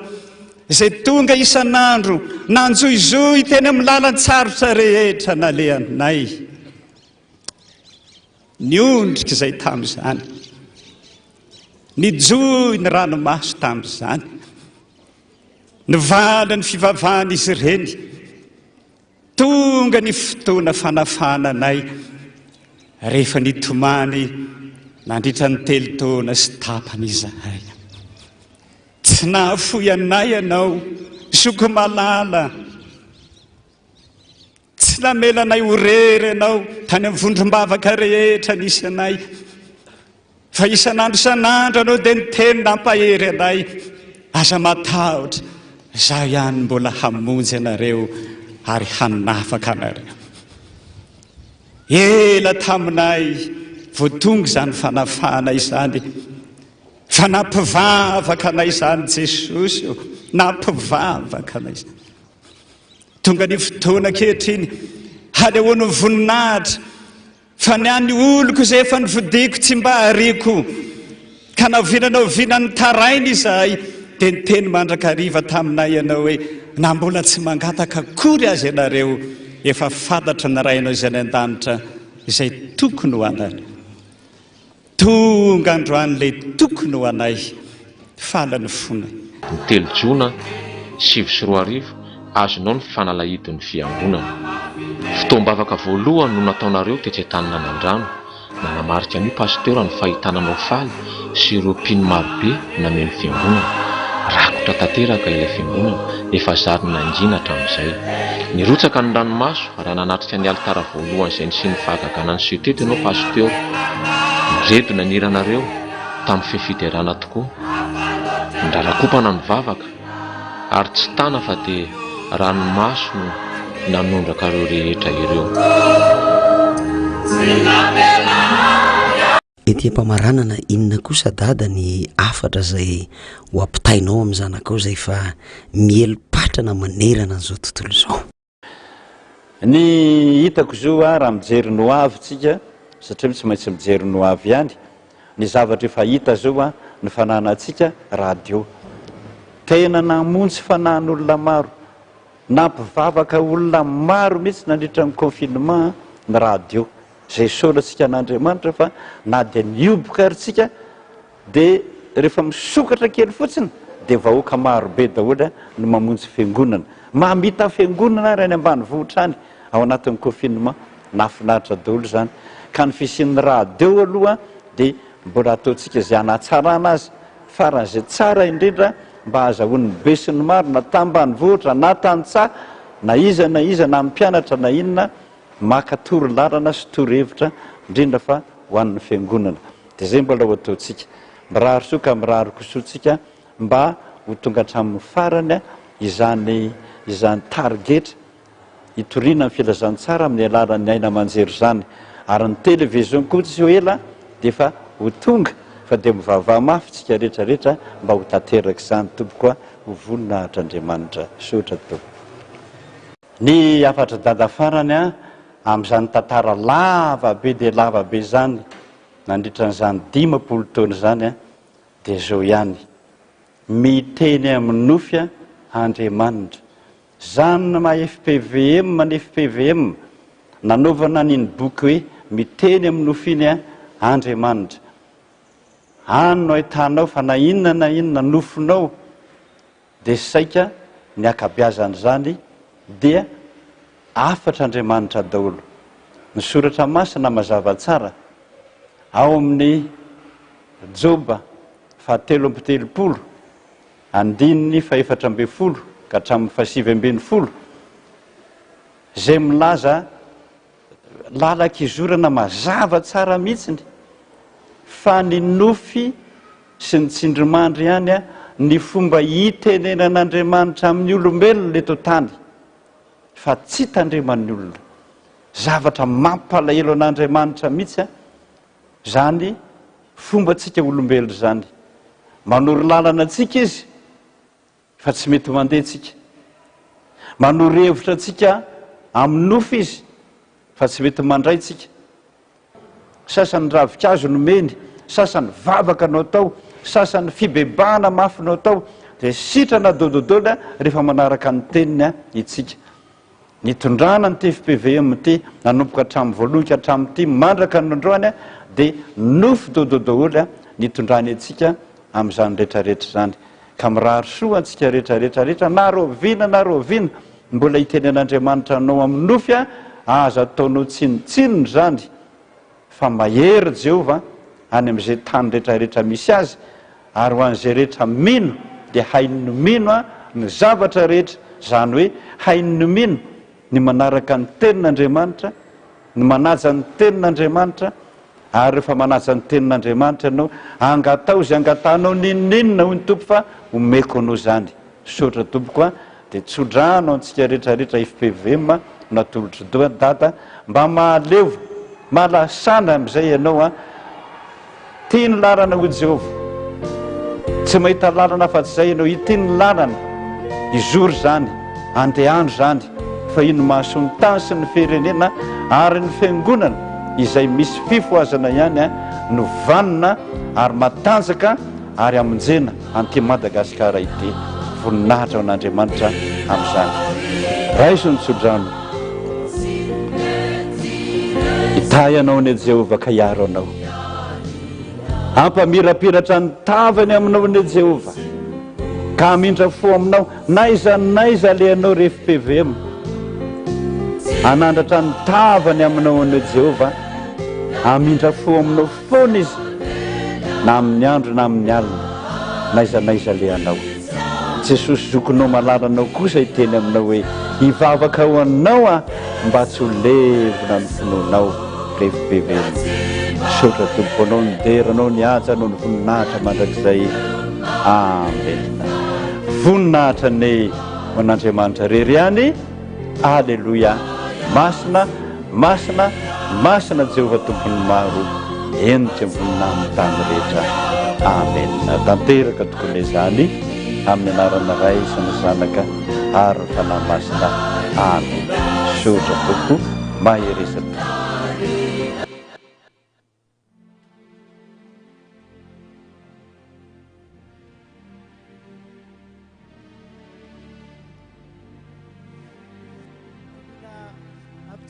tsika mandrakarivany ny fahasoavana sy ny fiadanana avy amin'Andriamanitra ray sy Jesosy Kristy tompontsika. Izay no tantarany dada sy mama, miarahaba dada sy mama natratra ny 10 taona ny tandremana faly izay zanakareo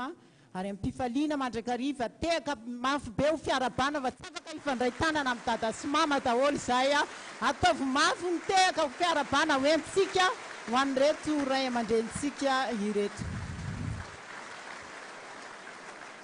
Nandritra ny 2 andro misesy dada sy mama dia efa teto daholo ny entité rehetrarehetra tato anatin'ny sahany FPVM omaly dia nisy ihany koa ireo zanakareo avany amin'ny fiangonana hafa tonga teto ny fampiaraba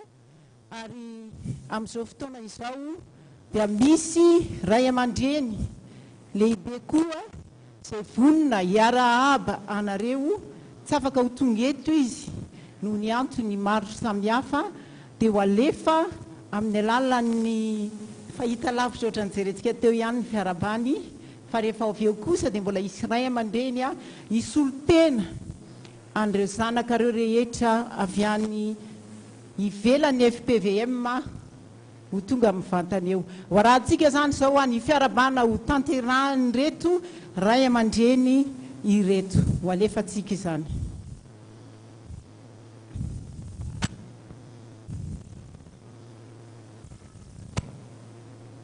Mino izay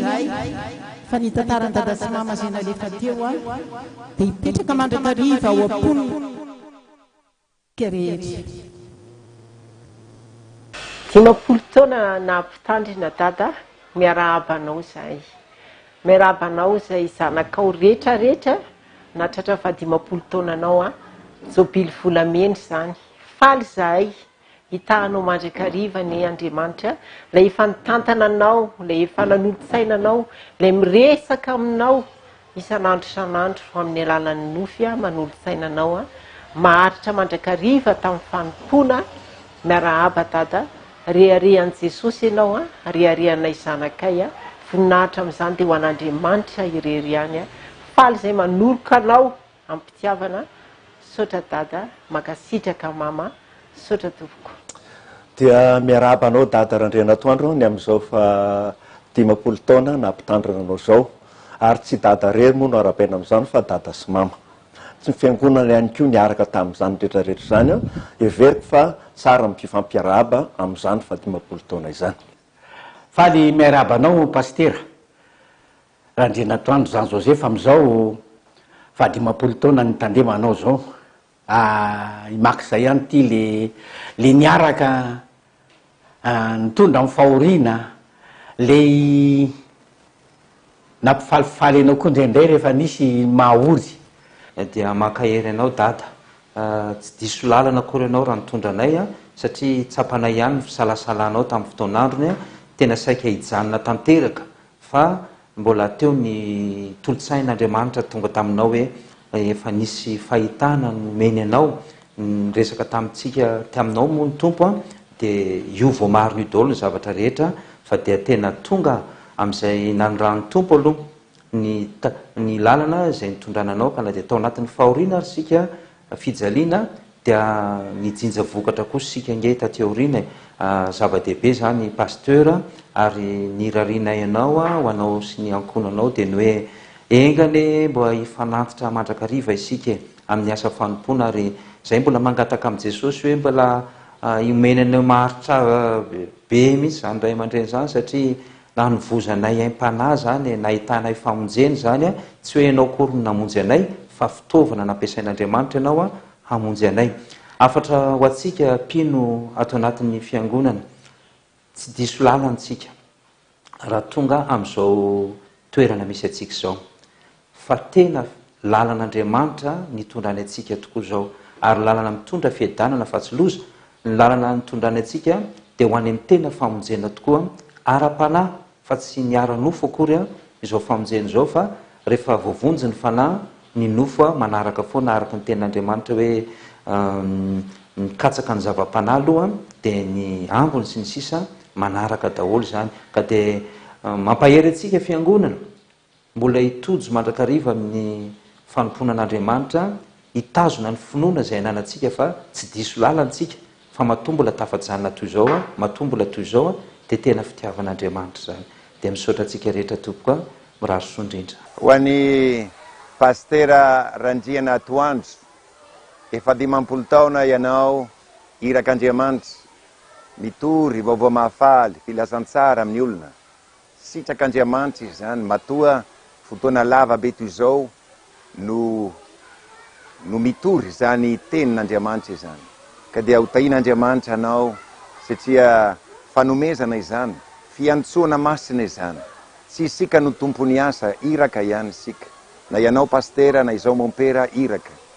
Ka enganie mba ataotsika io asa mahiraka atsika izany, ampamendrehana, ampamarinana amin'ny fahafoizan-tena sy ankasahihana, indrindra amin'izao andro sarotra izao. Satria ny ten'Andriamanitra dia manan-kery mandrakizay, ary ny ten'Andriamanitra maranitra, indrindra ho an'izay tsy manaza ny namana, na izay manitsakitsaka ny zon'olombelona. Ka dia Andriamanitra hitainao Pasteur Randrianatoandro, ka ho ela velona ianao sy ireo rehetra miara-mivavaka aminao amin'ny fiangonanao. Samia hotahin'Andriamanitra isika. Voalohany dia misaotra an'Andriamanitra tsika noho ny fahasoavany sy noho ny fitahiny na tratraran'ny ray aman-dreny mpitandrina Randrianatoandro Joseph ny 50 taona ny tandremany asan'Andriamanitra izao. Isaorantsika an'Andriamanitra zany. Ary dia miaraba ihany koa ny ray aman-dreny mpitandrina amin'izao fa 50 taona tao anatin'ny sehatry ny fiazakazahana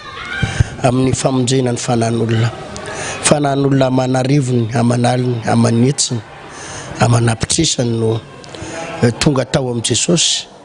tamin'ny alalan'io ray aman-dreny io. Isaorana ny tompo ary ankasitrahana izany. Mirary izay ny mbola ho ela velona hatrany ny ray aman-dreny ary mbola hitohy hatrany ao anatin'ny azakazaka. Omen'Andriamanitra fahasalamana manokana, hery manokana ary ositra manokana, ary mbola vita apiditra fanahin'olona maro amanetsiny, amanaliny ho any amin'ny fanjakan'Andriamanitra ary hiazakazaka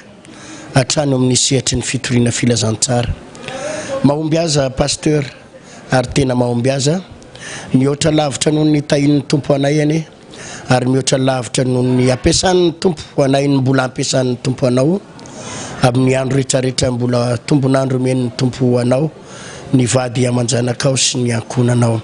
Mirary sokony ny fiangonana FPVM rehetra manerana ny Madagasikara sy erak'izao tontolo izao, ahita fahombiazana nareo mpino rehetrarehetra miorena tsara aza miova, mijoroa amin'ny sitrapon'Andriamanitra, mahefabe mandrakariva ary toy izo ny azakazaka. Ho tahin'Andriamanitra daholo veloma tompoko tahin'ny tompo.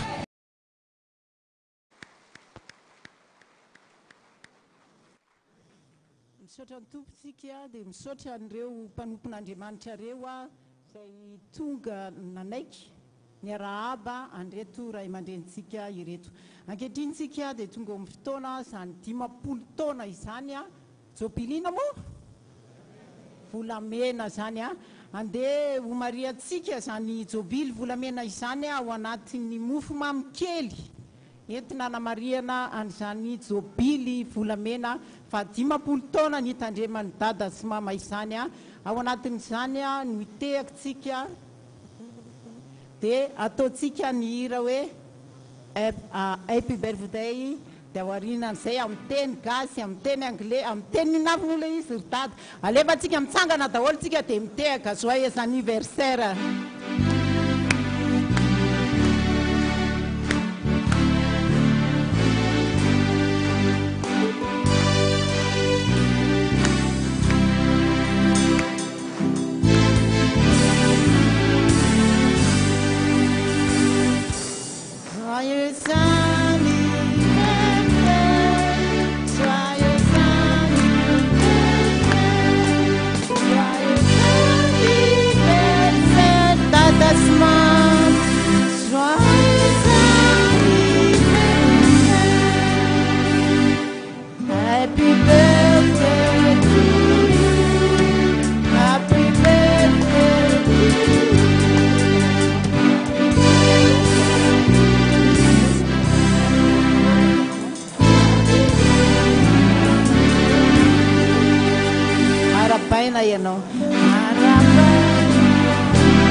atsitsika tehaka mafy be a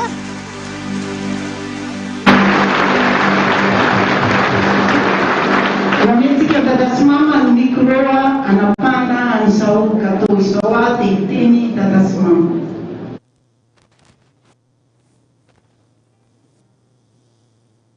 Tsisy antsy anga.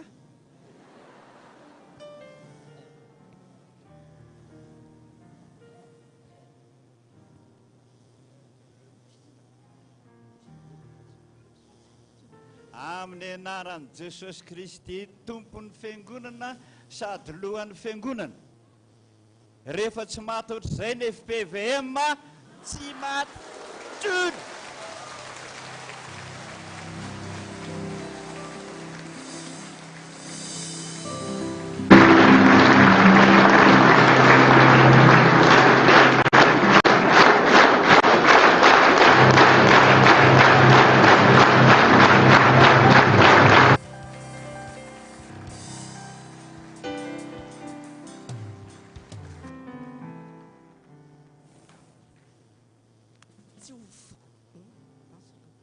Tsy ho faty mandrakizay fanarahanareo an'i Kristy mendrika azonany fiainana mandrakizay dia ny paradisy izao.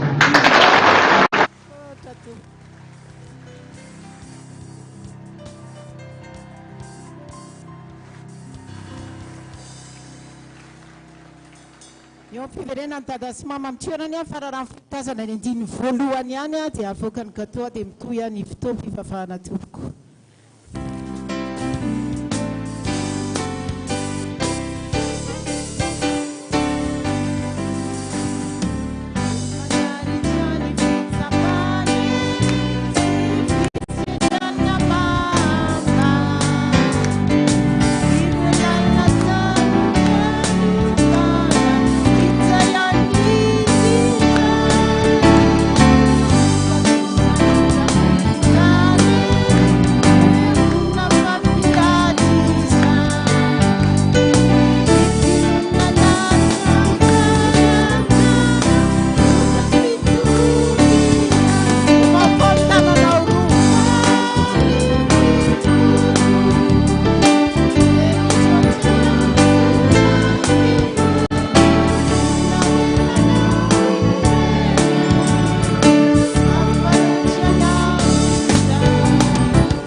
Petraka daholo tsika tompoko a dia hiditra eo amin'ny anniversaire isika.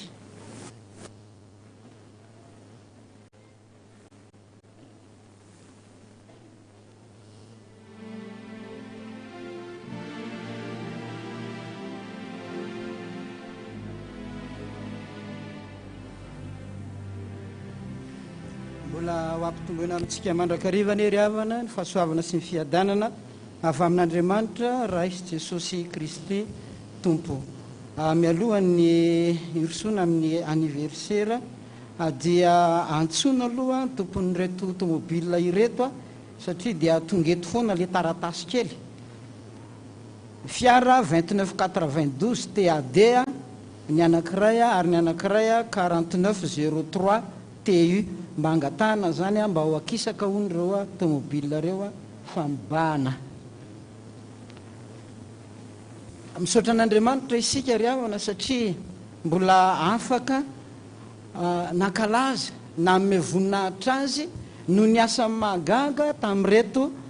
ray aman-dreny reto ary tsy hay ny tsy ilaza izay rehetra fifaliana ao anatin'ny fo ho anay izay zanaky ny fiangonana ivelany tena ny taninanandrano natsona hiatrika an'izao fotoam-pivavahana zao ka dia fomba fanaonay iny akady kely rehefa misy ny fiarabana tahaka izao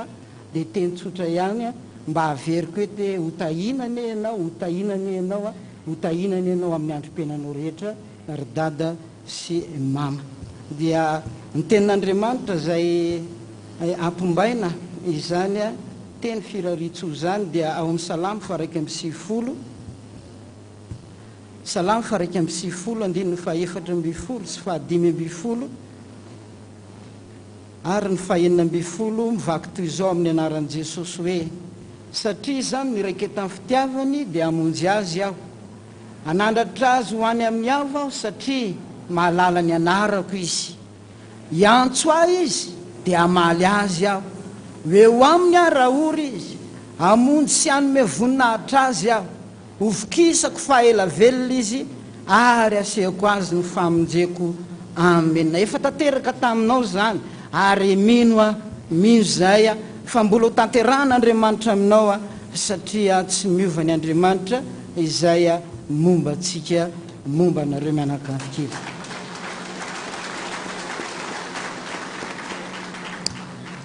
Zay no ela satria izahantsika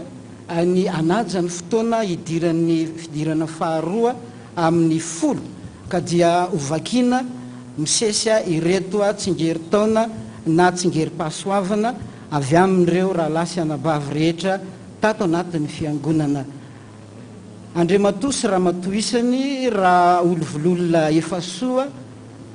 tamin'ny 20 Desambra andriany rina raha Koutson Marka 20 Desambra raha vonirina Marie Hollande mangataka nira fa 700 elana tsinsahady anzay mangatakira fa amin'ny fotoana manaraka angambany tanterahana izany raha antary vola onjadina Francine 20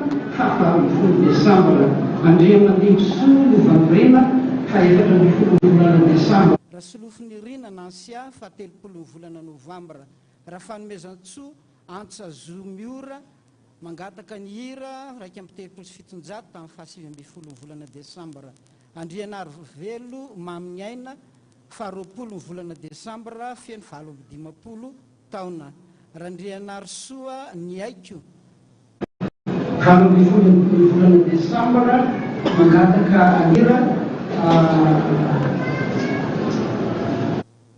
ambany elatrao rafidy Linda Joel rafidy Carla Noël razafindrakoto andriana Sol Jimmy fa 15 volana Desambra rary ny aina ranto finaritra fa 7 ny volana Desambra mangataka fahendrena raha mahavita tafita ny aina fahasoavana fa 7 volana Desambra raha koto malala ny anja arso Kasieline 7 Desambra raha andria Noël Jean Crispy fa 20 Desambra mangataka vavaka sy fahendrena ary lala nomeny avo Elina fa 12 volana Desambra vavaka sy fahendrena raha koto arso Nicoleta fa 13 volana Desambra zaza sy Eliane fa 13 taona ny mariazy tamin'ny 7 volana Desambra raha fanomezantsoa 7 volana Desambra raha fanomezantsoa fiobina fa 20 volana Desambra raha koto arso Yvon Charles sy raha vao ary manana noroasina valosoa ao amin'ny CFF ony fa 20 volana Desambra hira manana anao raha soa mianta olo-tina fa 20 volana Desambra hira fa 7 sy 500 raha koto malala Cyril Eugène 19 taona tamin'ny fa 14 volana Desambra Andrianarivo fahasoavana Sara tamin'ny fa 9 volana Desambra Andrianarivo fifaliana Lucia fa 20 volana Novambra ary farambolatina Mampionina tamin'ny fa 9 ny volana Novambra. Izany no isorantsika an'Andriamanitra tenin'Andriamanitra ho anareo rehetra zay voatonina teo dia ny voalaza ao amin'ny epistily fahatelo nosoratany John dia ny andininy fahaloe ry malala mangataka mba ambinina sy ho salama amin'ny zavatra rehetra ny ianao tahaka zay anambinana ny fananao ihany dia ho tanteraka aminareo rehetra rea izany tenin'Andriamanitra izany hitsangantsika hivavaka ho azy ireo ho an'ny ray aman-drenitsika ihany koa. ry Andriamanitra raina ihany an-danitra lay avy toerana be voninahitra manana ny fahefana rehetra mahay manao ny zavatra rehetra ary manendry ny zavatra rehetra amin'ny fotoanany mby tonga ny fotoana amin'ity andro an'ity ankalazana ny anaranao anomezana voninahitra anao noho ny amin'ny tombonandro lehibe izay menao tompo-pahasoavana lehibe izay narotsaka ao tamin'ny ray aman-dreninay dada Randrianatoandro Jen Joseph sy ny vadiny sy ny ankohonany rehetra tratra n'izao jobily volamena ny tantanana ny fiangonana tantanana ny asanao Andriamanitra na tanteraka ny votoatiny ny teninao na ny rahanao dia hoe ho vavolombelonao hatrao Jerosalema hatrany Jodia hatrany Samaria hatramy farany tany mihitsy azy tsy nikely soroka araka ny teniny teo hoe na dia ny ankohonana dia adino tsy voajery noho ny amin'ny asanao ko mangataka aminao zay Jesosy io mitaraina mitalao aminao zay tompo ianao le mahay zavatra rehetra le mahafantatra ny soa ho an'ny mpanomponao sy ho an'ny asa fanompona zay ataony rehetra ihany koa mangataka aminao zay no ampitombonao ny famezam-pahasoavana zay efa menao azy ny amin'ny hery sy ny tanjaka amin'ny fahasalamana mba ho amarinonao ny teninao hoe fa ny heriny dia ho tonga toy ny amin'ny voromahery ary ny fahatanyrany azy dia iverina ho amin'izany fahatanjahana zany tompo tsy hain'ny olombelona tao zany fa hainao Andriamanitra ka raha mety ianao amin'ity andro an'ity dia mbola aneo zava-mahagaga eo amin'ny fiainany mbola hijoro ny vavolombelona mandrakariva fa mbola miteny aminy ianao mbola miasa eo aminy ianao ary tsy hanadino azy ianao fa hiambina azy na maraina na amin'ny ariva hanondraka azy mba hirobona mandrakariva izany fiainam-panahy zany fahasoavana rem-panahy zay efa nomenao azy zany ho zarainy aminay zanany rehetra ho voninahitra ny anaranao Andriamanitra ary ireo mpanomponao rehetra zay nankalaza ihany koa ny tsingerin-taonany tamin'ity andro an'ity ianao Andriamanitra no mitsindry sy mijery azy ary anonona ny anarany izy ireo tsirairay ao an-danitra ao ianao hivavaka ho azy mba tsy ho levina amin'ny finoany anome azy zay rehetra ilainy na fahendrena na fahalalana na fatahorana anao Andriamanitra fa fanahy fatahorana ny voalom-pahendrena ho ianao dia ankalaza ny anaranao izy fa ianao kosa amin'ny voninahitra azy ireo amin'ny anaranao Jesosy ilay tomponay sy mpanjakanay zay obin'ny anjely rehetra ao an-danitra no angatahanay sy anomezanay voninahitra anao ihany koa misaotra Jesosy amen dia afaka mipetraka isika rehetra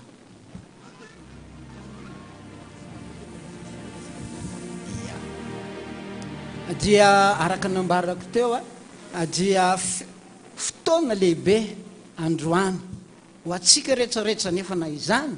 dia izahantsika mandrakariva ny anome aja ny fotoana rehetrarehetra fanomezam-boninahitra ka zao tsika dia tonga amin'ny fotoana zay fanatanterantsika ny fanatitra mahazatra atsika andavanandro ny fanatitra voalohany sy ny fanatitra faharoa zay fanaotsika ataotsika amin'ny fotsika rehetra rehetra zany amin'ity andro androany ity zay azakarikaroana be dehibe ny any anaty posy anaty poketra fa zay voaray any Jesosy iny tahaka izay efa nampitombony atsika araka ny tenin'Andriamanitra hoe misy fatra-pahaome ozy izy fa maninona mitombo arena ihany fa raha afatra atsika amin'ny fisainatsika ny fahazomezana ho an'Andriamanitra dia afatra an'Andriamanitra tahaka izay namaratsika azy koa zay rehetra tokony ho atsika fa zay manome amin'ny fifaliana no akasitrahan'Andriamanitra ry havana Andriamanitra tsy manery zay tsy manana fa zay manana dia zay ananana no amarana zay amanana no ankasitrahana hoy ny soratra masina vita ny rakitra anakiroa dia mandeha tsika amin'ny procession misy valopy anatananao tsara zany ataovy ao anaty valopy dia alefa arak'izay raha tsy misy valopy any an-tananao mariky ny fahadimapolo taona zay efa nikarakarany reo komity reo dia ataovy amin'ny fonao rehetrarehetra zany mbola hoe tsika manana mandrakariva ny tsangam-bato ny fahadimapolo taona ny tranony dada zay eny amin'iny faritra ambato be iny atsika zay mbola mihina fefa nahita daholo tsika efa miroso de miroso ny asa fa dia njavatra iritsika mialohan'ny famaranana ny hoe fa 10 taonany dada atolotra azy ny lakile miaraka ny fanaka rehetrarehetra zay ao anatiny zany sa tsy zany tehaka mafy be ho an'ny tompontsika dia aroso a ny fanatitra.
dia mbola faly miarabantsika rehetra ry avy natratra fotoan-dehibe tanjobily eto amin'ny fiangonantsika sy erany manean'ny FPVM maneran-tany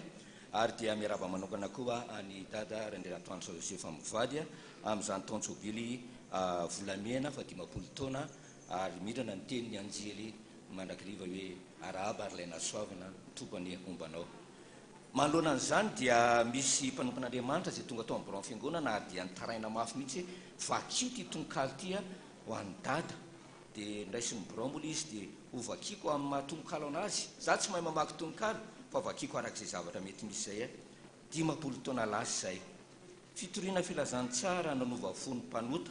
nijoro tena nanambara vokatra maro noho izay niavosa. Nanomboka teny Ambodratrimo fiangonana maro tsy tahisa mety misy ho adino vahoaka maro tapitrisa. Vavolombelona ny asa vita 50 taona nitandremana fandresena tsy horitra na dia nosakanana sy notapenana.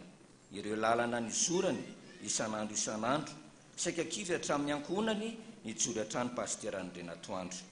Fa ny tena mahavariana maro ireo tsy nahatoky nanaiky ihany tateo ariana ny fahaizany mandika nofy. Tena antson'Andriamanitra Jesosy mihitsy no nifidy nahatonga azo tena niaritra na ny mamy na ny mangidy. Natsangany ny fifoazana teo ny tena nanahirana tsy maintsy nijery toby arahana didy tsy azo itovirana. Fifoazana manolotrony no anotokana nanaiky io nanankinany ny fony ny baikon'Andriamanitra mba tsy ho taraiky. Tsy naharitra ela nefa taona maro vitsivitsy rava sady ny anjera ilay fiarahana feny tsikitsiky. Tsy kivy anefa Pasteur Jesosy nanoro azy hatrany ny fitahiana mantsy voafetra avy hatrany dia nahita tany. Rehefa noroany fiangonana dia nidina teto Antananandrano betsaka mantsy ireo nanakorotana tsy ela dia voatsangana ny trano. Dia rainy ianao Pasteur 50 taona nitandremana izay zanakao tsy ho tavela any aparadisa no honenana. Nanoratra an'izany Melestin Daily 3e voix CFF Pro fiainam-baovao.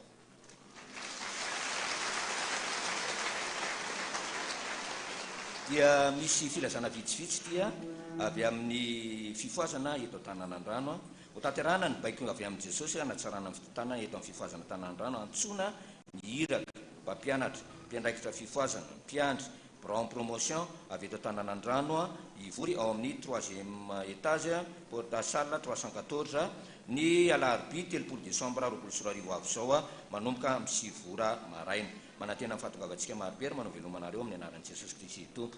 Avy amin'ny sekola alahady dia ny sekola alahady efa manasantsika rehetra mba hiaraka ankalazany noeliny sa anio alahady 20 Desambra 2024 manomboka amin'ny 2 ratolakandro ao amin'ny 4e étage. Hitantsika amin'izany ireo mpianatra sekola alahady manomboka amin'ny 3 taona hatramin'ny olon-dehibe midery ny tompo amin'ny 10 nira ary ny tantara. Avy amin'ny vomeramiany-mahantra noho ny fahatongavan'ny fetin'ny Noely 2024 izay vomeram-piamahantra eto Antananandrano dia mangataka aminareo malala tanana eto amin'ny fiangonana araka ny fanomezam-pahasoavana izay men'ny tompo anao mba hanolotra izay azonao atao amalifaliana ireo sahirana eto amin'ny fiangonantsika toy ny vola, ny fitafiana, ny kilalao sy ny sisa. Izy mpanompon'Andriamanitra andray izany isan'andro eto am-piangonana manomboka rapitso alatsinainy ndraiky amin'ny 20 Desambra 2024 hatramin'ny alarobia 13 Desambra 2024 amin'ny 7 ora maraina ka hatramin'ny 10 ora hariva ary ny alakamisy 20 Desambra 2024 maraina ihany. Dia misaotra mialoha tompoko ary ny tompony amaly fitianareo. Fanasana avy any avelany tia fiatandremana angodina pita-tafika ny fanomezam-boninahitra an'Andriamanitra noho ny alady ampitandrina nandrasana mavo Jemima Rasoa mamonjy mivady sy ny ankonany dia firalena lehibe ho an'ny fiangonana manontolo manasa anareo hanotrina izany fotoan-dehibe izany ny alahady 7 Desambra 2024 manomboka amin'ny 7 ora sasany fotoana. Araka izany dia isy ireo hetsika isan-karazany izay anaonantsika azy menakavy ny toriteny ankira izay rahany amin'ny mialy rakoto mamonjy ny fiderana lehibe ny ariva ahitana ny telon'ny famonjena ny FPM ny fifiangodina izay manokatra ny 10 taonany satria hoy tokoa ny ten'Andriamanitra hoe tsarovy ny mpitondranareo izay efa nitoro ny ten'Andriamanitra taminareo ary ataovy izay azony tananao atao fa Andriamanitra ny mombanao dia manao siniaty anetiny filazana fanambadiana. Ramatoa Rasely Risoa Arvao Félicisy, Ramatoa Rasoa Arsoa Marguerite Marie, Andriamatoa Randriano Nasolo Arjona Joselin mivady dia fanamampanaitsika ny fanamasina ny fanambadiany zafiny zany ny razafitra be Andriatsilavy ny Rientsomanda sy Tsanta CS Andriana Solo Arjona izay taterahana ny alakamisy 4 Desambra 2024 amin'ny folora maraina eto amin'ny fiangonatsika. Raha kotrana be Celestin sy razana solo marety Emile Vady andany raha tafiarinala René Hubert sy raha Jonas Elisaondra Vady Arso Constance ankilany dia falamapandrentsika fanamasina fanabadiny zanany raha kotrana Bili Antsomamy Andrianena sy raha tafiarsoa Diana Caroline zay atao ny alakamisy 4 Desambra 2024 eto amin'ny fiangonatsika amin'ny 1 ora. Andriamatoa Andriatsalama Maefa Tina Artsao, Ramatoa Randrianasoa Eltina Malala,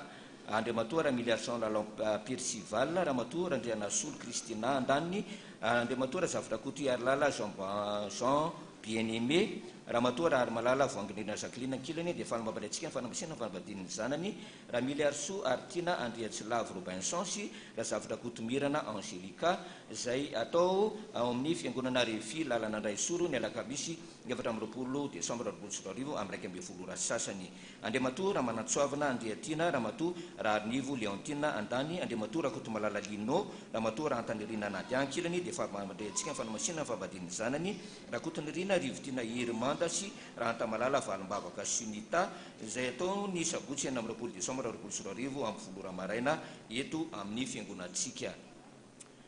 Raha ile manana Pasteur Rakoto Vao Miljon Prospera Mivady, raha Velinatoandro Jacqueline, raha Jonarmalala Olivaldio Dioné Mivady andany, raha Solo Aingo manana Andriamanantena, raha Soaniana Martina Ankilany, dia falamapandrentsika ny fanamasina fanabadiny zafiny zanany, Maminiana raha Jonarson sy Sarika raha Andriamanantsoa, zay taterahana ny talata 7 Desambra 2024 eto amin'ny fiangonatsika amin'ny 10 ora maraina. Raha Andriamanantena Iartina andany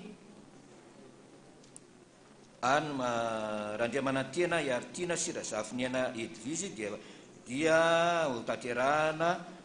eto amin'ny fiangonatsika ny lakamisy 7 Janoary 2024 amin'ny 10 ora sasany.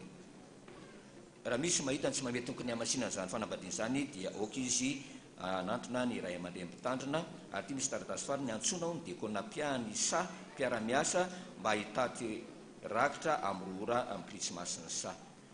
Dia toy izay ny raharaha voaraito amin'ny filatanantsika voninahitra ny ho an'Andriamanitra irery.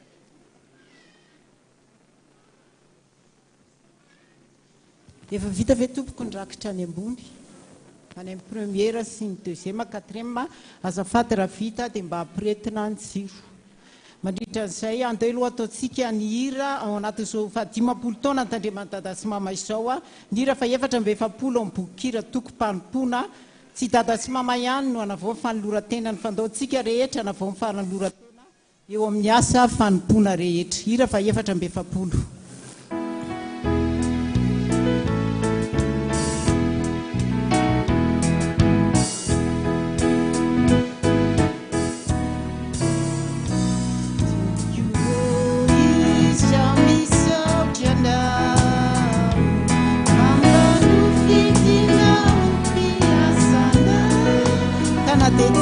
Casal, se mete casal, não avançará na minha sana, se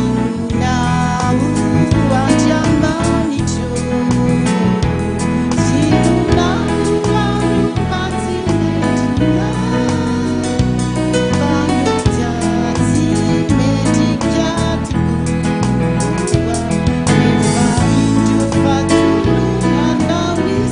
Atsagano tanana wafanana amba rakwetisa ifabucha tenda kuwana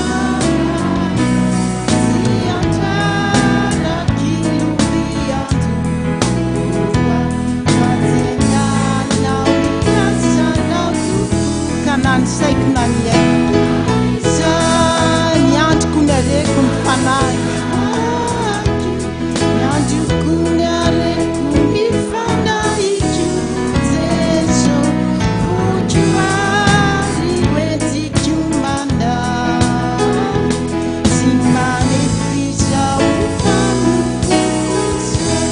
Sou e que sou, sou e que tu já,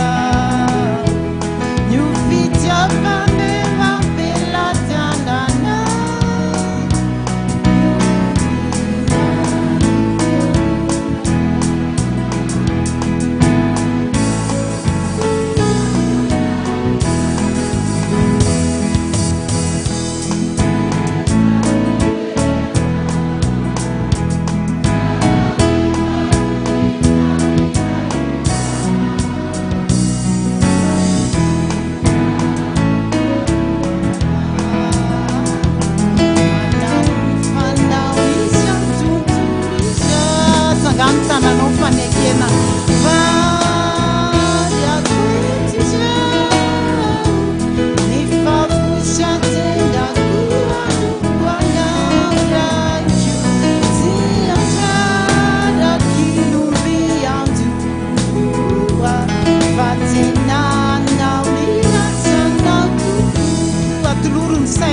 ainao an'andriamanitra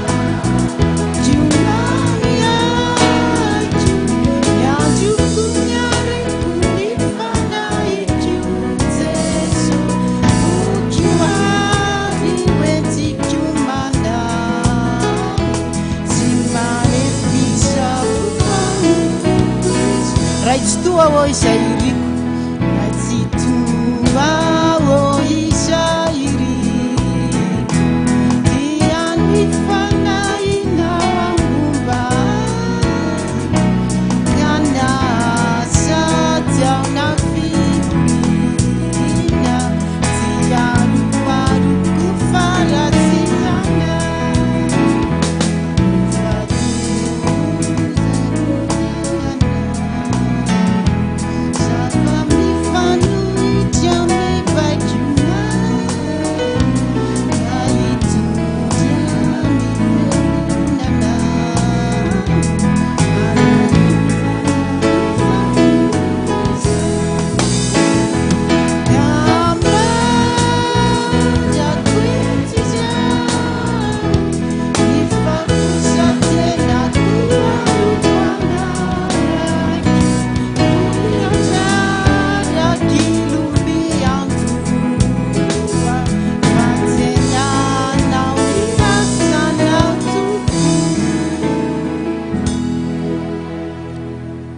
Vitany 10 taona ny dada sy mama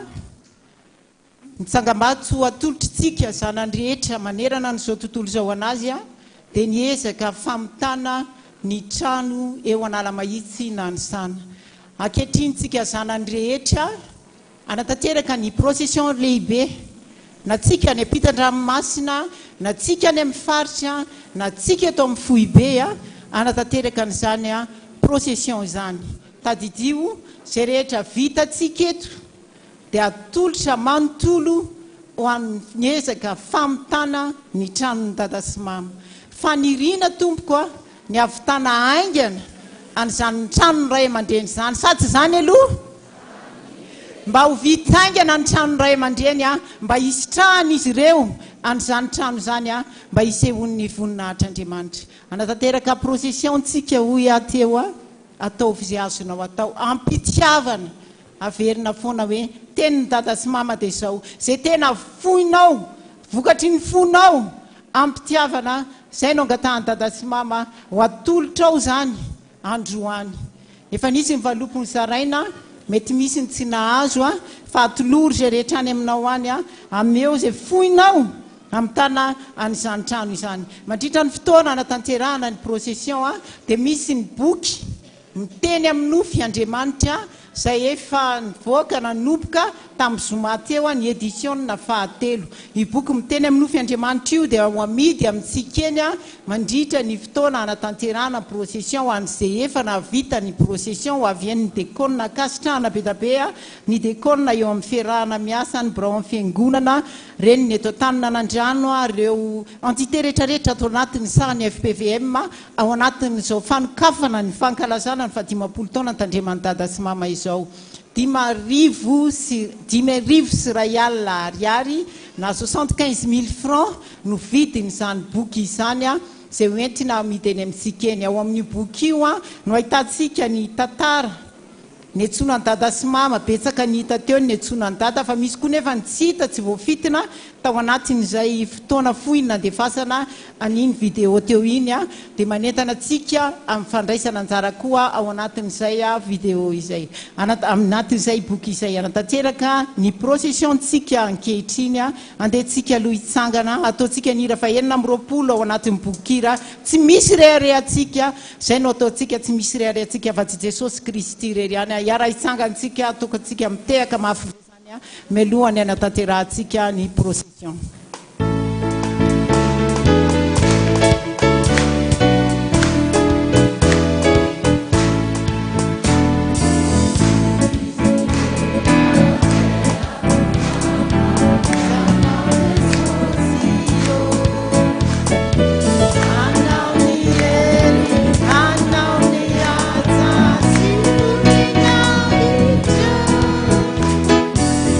Fasiana si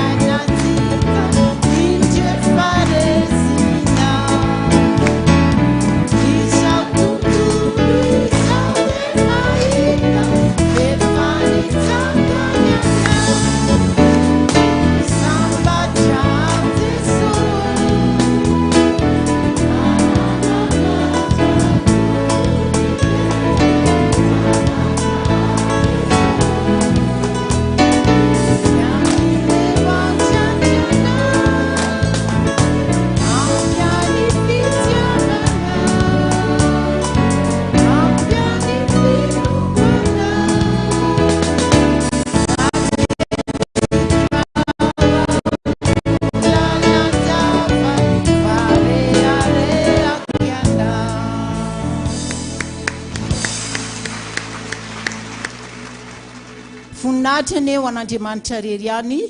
Alleluia. Masina, masina, masina Jehova tompony maro, enky mifonany tany rehetra. Amen. Iara ipetrakantsika tompoko a mandritra ny fotoana natanterahana ny procession dia fifaliana ho an'ny dada sy mama koa mba hizara mamy kely ho antsika kely tompoko a fa mba raisitsika mpifaliana raisina ampitiavana le mamy kely azy eo zarainantsika eo ampanatanaovana ny procession mandritra n'izany a no amakiny ny décone ny voady.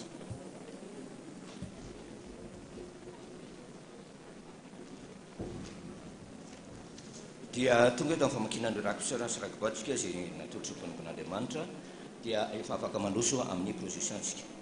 Misaotra Jesosy ny fitiavanao sy ny famiraponao izay rehetra niseho nandalo tamin'ity taona 24 ity toy ny aretina samihafa nanasitrana anay mianakavy ka mbola velonay natrapa amonjena ka ity misy vola kely rakoboady ho an'ny tranony dada ray alina ariary ho an'ny radio fitajo 10 ariary. Misaotra Jesosy ny voninahitra ho an'Andriamanitra irery any anefa mivoatoka amin'ny Jehova aho eo amin'ny antreny ny olona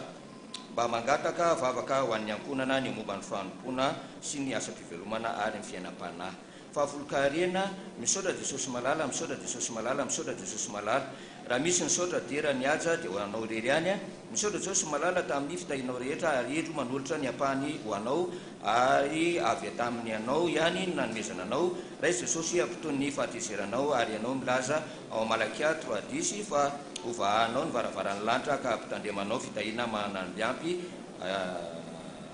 Misaotra Jesosy malala, misaotra Jesosy malala, misaotra Jesosy malala. Tiako ianao Jesosy, tianay ianao Jesosy, tianay ianao Jesosy. Bisou, bisou, bisou Jesosy. Vola arivo sy ray alina sy roa hetsy ariary ka 10 alina ariary antady atrisy malala anay. Bisou 1000 fois 10 alina ariary amin'ny bon premier étage, 10 alina ariary ny finition ny FPV fiangonana Tsaronenana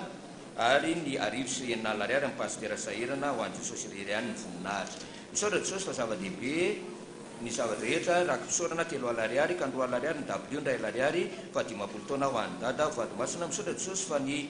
fiery tamin'ny nonoko sy ny sandroko ny anjera dia efa eo andalam-panasitranana ko mangataka amin'ny Jesosy aho mba anasitranana an'izany tanteraka fiarabana ny taotrano ny dada sy mama. Misaotra Jesosy vola 5,000 sy ray alina ariary mangataka vavaka fa efa miandry andro iterahana dia mba ody somatsara aty atokantrano izay mianakavy kely. Jesosy matoky anao aho fa anampy ahy ianao mandritry mamindra fo amiko Jesosy ary aza mahafoy na mahasaraka ahy farakofy ny rahanao mandrakariva aho. Misaotra Jesosy vola ray alina ariary rakosorana sy fangatana. Misaotra anao Jesosy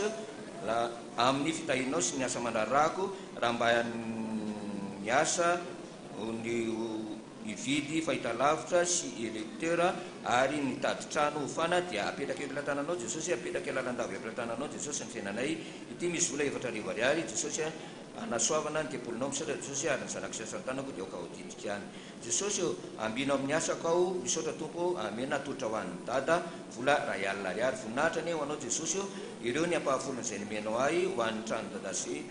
FGC sy ny ankonany 4,000 sy ray alina ariary ary ny ezaka W 4,000 sy ray alina ariary ny totaly 8,000 sy 2 alina ariary. Misaotra ny Jehova fanako ary misy adononao ny fitahiny rehetra. Misaotra betraka Jesosy fa nandresy tamin'ny ady rehetra natriana niny Jesosy misy vola 50,000 francs ho an'ny dada Rizio fa kasitrananao. Misaotra betraka Jesosy miarabanao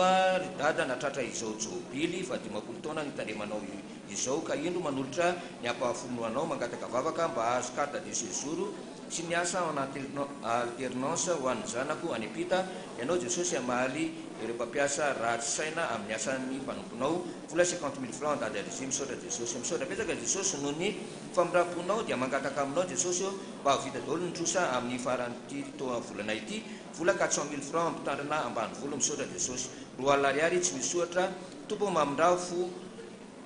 amiko ianao raha izao vao manefa ny vadiko aminao ampio Tompo amany olona izay zakaiko amin'izao mino aho fa ty ahy ianao ary tsy mahafoy ahy ianao mangataka vavaka vola 25,000 francs ho an'ny W sy ny voninkazo ho an'ny fiangonana ho an'ny Jesosy izao sy ny ankonako anompo anazy. Misaotra fa namenao vola nanafona ny trano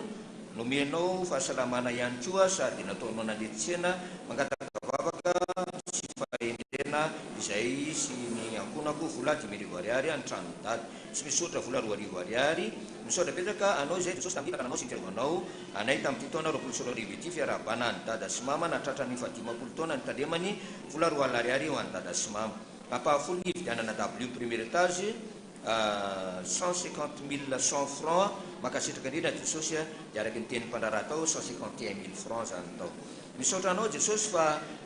maro tokoa ny soa nomenao anay tamin'ny alalan'ny ray aman-dreny makasitraka jesosy mangataka aminao fahasalamana ho azy manolotra vola 2 ariary ho an'ny dada Randrianatoandro misaotra anao lehibe indrindra Andriamanitra fa namaly vavaka tokoa ianao ary mbola matoky ny famindramponao ao mangata vavaka amin'ny dada vola 3 ariary jesosy misaotra noho ny fitahina omenao anay apahafolony karama 4 ariary any dada ny 2 ariary ny w ny 5 ariary sampana fanantenana ny 7 ariary dia mbola petraka eo amin'ny aminao jesosy ny fahasalamany mama mba ho sitrana izy jesosy amena tsy misaotra 500 sy 1 ariary misaotra petraka jesosy fa noho ny fitatananao anay dia teraka somatsara ka indro izao manefa ny voatoko eo anatrianao ary dia mametraka fiana eo ampilatananao amin'izy efatra amin'ny rahavavy itoko faindrena sy vaisana misaotra jesosy malala vola 2 ariary ho an'ny dada Randrianatoandro na nofy aho hoe ny vavaka tato am-piangonana dia tamin'ny fanatanterahana anrakitra iny nisy diakona ny antso ny anarako feno dia hoe misy valopy lehibe omenay fa tsy voaraiko io fa menatra aho hoe za ireno natsona anarana ahoana ny nofy dada vola 2 ariary fa ny fahasoavanao no natoy izao ahy jesosy hoe vola 2 hetsy ray tapitrisa ariary ny w iray misaotra jesosy fa nitahinao izay teo amin'ny toerana vaovao fanaovam-bolo makasitraka tompo malala apahafolony vola 235 000 francs misaotra jesosy fa namaly vavaka ianao nataonao possible ny impossible tamin'ny fiainanay vola 3 alina sy 1 hetsy ariary ny Pasteur Jen Joseph ny 2 ariary ny w ny 9 ariary mpanadio WC ny 2 ariary mantra ny 1 ariary dia araky ny teny mpandraraha tao 10 alina sy 1 hetsy ariary ny tao fa tsy 3 alina sy 1 hetsy ariary apahafolo karena ity indray jesosy ny apahafolony karena dia mba taio sy ome fahasalamana izay di mianaka taio ny fivarotantsika jesosy mba handeha nitsena vola 500 sy 3 ariary ho an'ny dada jesosy misaotra jesosy amenina misaotra petraka jesosy tamin'ny fahasoavana sy ny fitahinao ny fiainanay mianakavy misaotra ny amin'ny vatra izay natao misaotra ny amin'ny fitahinao ny zanako misaotra jesosy malala voady ho an'ny dada 50 000 francs midera sy mahame voninahitra ny mankalaza anao jehovah ray eo misaotra anao jesosy kristy mivavaka ho anay manakariva eo ankavanany ray ko ity ny apahafolony pensionko miaraka amin'ny foky sy ny fiainako atolotro ho anao 2 alina ariary ka ny 10 ariary trano dada sy mama ny 10 ariary ampitandrana ambanivoatra ny 10 ariary w premier étage 10 ariary toby ambotsimelo misaotra anao a jesosy raha mbola afaka manohatra izao voady izao indray misaotra anao ihany koa noho ny famindramponao sy tamin'izay ny tantananao ny fiainanay indro manolotra ny apahany tamin'ny karamako ny volana novambra lasa teo mba hampandrosoana ny asanao eto amin'ny fiangonana raiso izany jesosy mba hampitony indray ny fahatezeranao ny amin'ny fahotanay mba taio a jesosy ny amin'ny asako taio koa ny fiainanay telo mianaka raha koa fiambany elatra manakariva izay jesosy vola 150 000 francs ka 75 000 francs dada rzr 75 000 francs w premier étage misy nofy ihany koa ty fa fa nalefa any amin'ny dada voninahitra ny ao anao Andriamanitra ray nomenao any dada rdc izay jesosy ary mankalaza anao taonjobily izao misaotra indrindra jesosy endry vola kely omena kely fa vokatry ny fo amenina vola 3 alina ariary tsy misotra vola 2 ariary nofy tia efa lasany amin'ny dada 1 alina ariary ity jesosy ny adidinao tamin'ny tranonao masina vola 1 alina ariary any w 1 alina ariary nofy koa tia efa lasany amin'ny dada 2 ariary amin'ny toetra azy mandrakizay faly miarabany dada sy mama nahatratra ny 15 taona nampitandrina azy ireo jesosy kristy tompony finoantsika ny mba ampitoetra ny fanahany aminareo ary omeny fahasalamana tombonandro fitahina mahatretrika vola 3 alina ariary atotra ho famitana ny trano dada sy mama voninahitra ho an'Andriamanitra iriany misaotra jesosy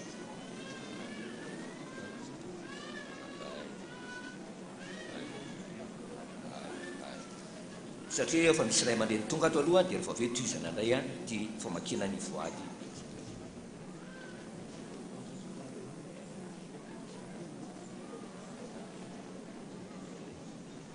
eny tompoko a ny procession antsika mandeha ihany a misy ray aman-dreny anankiray a ray aman-dreny mpitandrina tonga eto ankehitriny a ao anatin'ny procession zao izy a erahaba ny dada sy mama dia anatanteraka hira anankiray izay ho atolony a erahantsika rehetra mihira ho fiarabana ny dada sy mama miarabanao pasteur mandray anao amin'ny mpitiavana ary makasitraka be da be na foizanao a ny fitandremana ny fiangonana ray manontolo a tonga eto ankehitriny a iarahaba any dada sy mama ary ny vahoaka ny FPVM rehetra amena fitenenana mpanajany ianao a pasteur. Riavana malala ao amin'ny tompo falitafaraketsika menakavy androany.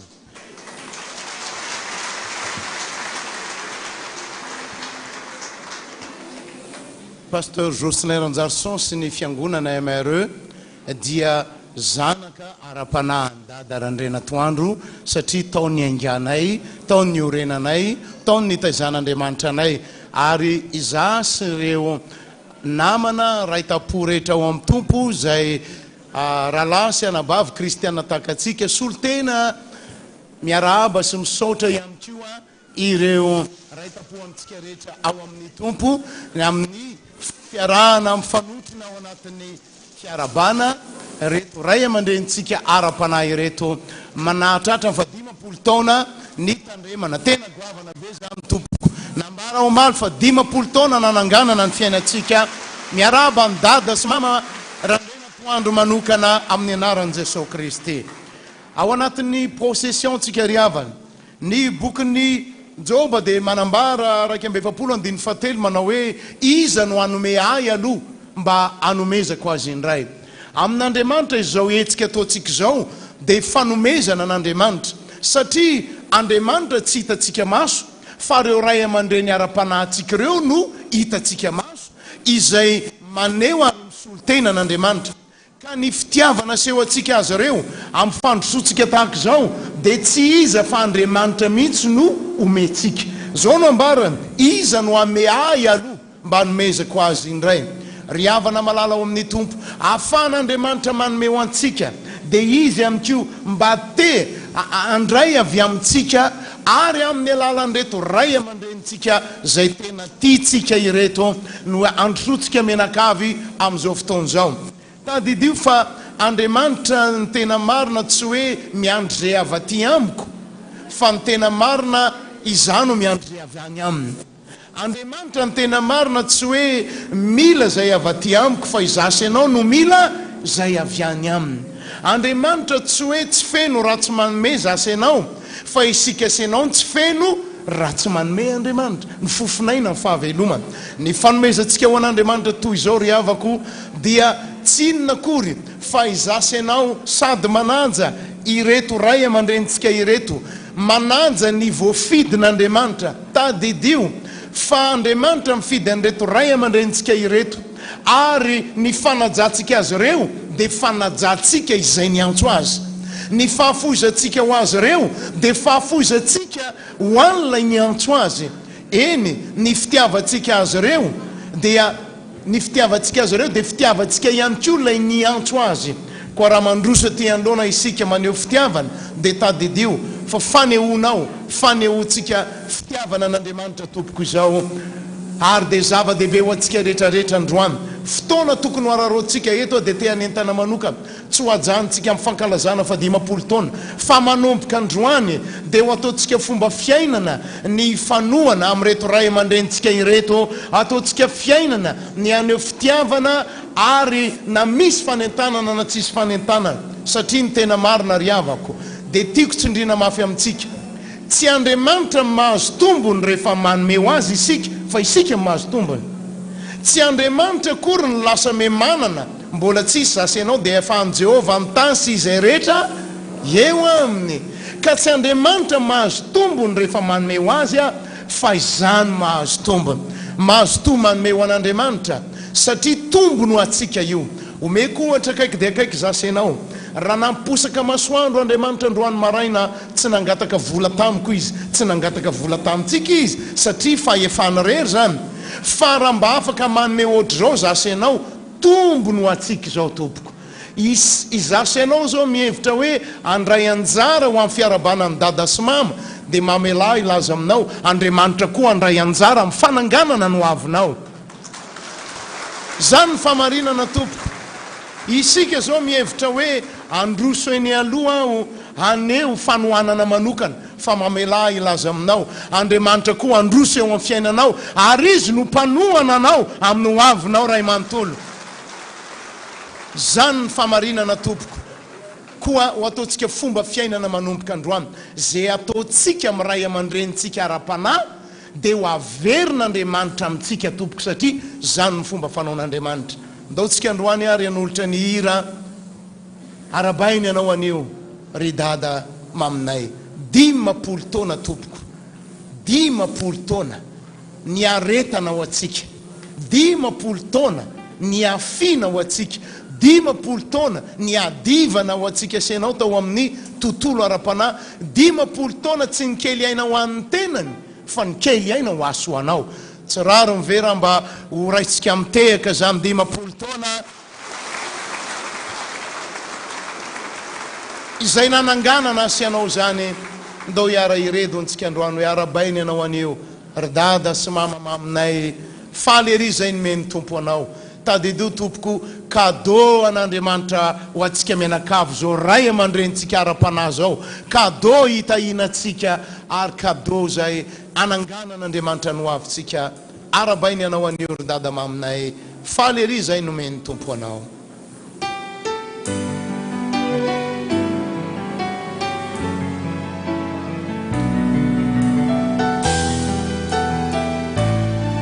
Watultsika nira arabainy ianao anio.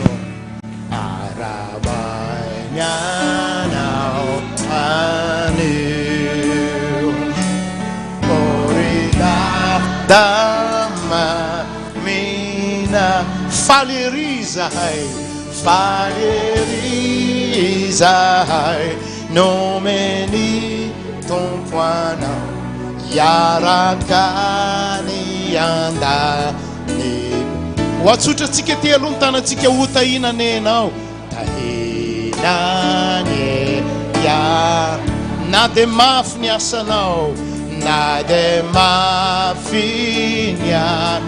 Hoirantsika mafy, mahereza dado, mahereza. Zay anohananao, anohananao, satria tena tsina ya. Arabainy ianao anio, arabainy ianao ani. Maratsika teka, oridada maminay, faly ery zahay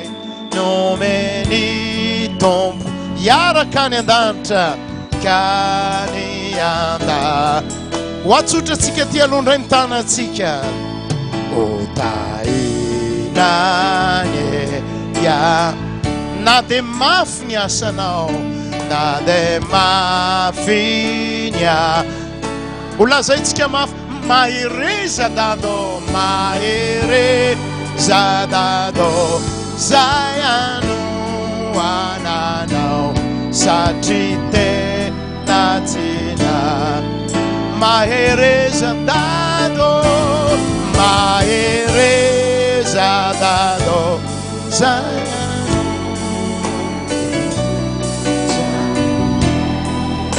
Eu lazaintsika, mahereza mamo, mahereza mamo, zay anohananao, satria tena. Ho averitsika mafimafy any. Mahereza ry mamo, mahereza fa zay manoanao, mahereza mamo, zay anohananao, satria tena tsina iana.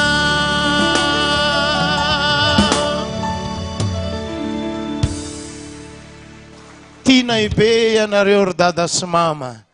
ndreto ny fiangonana ray manontolo aneo fitiavana, tsy amela anareo iady rery, fa vonona ifanohana aminareo tompoko. Dia misaotra noho ny fitiavanareo anay, misaotra ny fikelezanay na tompoko, misaotra noho ny fiaretana rehetra ndreto ny vokatra zay nikelezanareo aina tsy amelanareo iady rery ry dada sy mama fampitatantsika hatrany an-danitra sa ahoana ry vahoaka an'Andriamanitra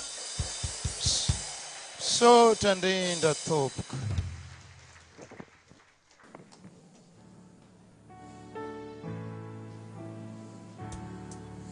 Makasitraka be da be pasteur Jesosy ane omba mandrakariva eo amin'ny asa fanomponao zarazaraina samihafa ny fanomezam-pahasoavana vatsika dia iray ihany nefa tadidio fa idada koa dia naniry tahaky ny anan-drano ireo zanaka dada sy mama rehetrarehetra manerana an'izao tontolo izao dia misaotra pasteur makasitraka ny tompo ane ombanao ny fiangonanao ny ankonanao saotra tompoko makasitraka pasteur.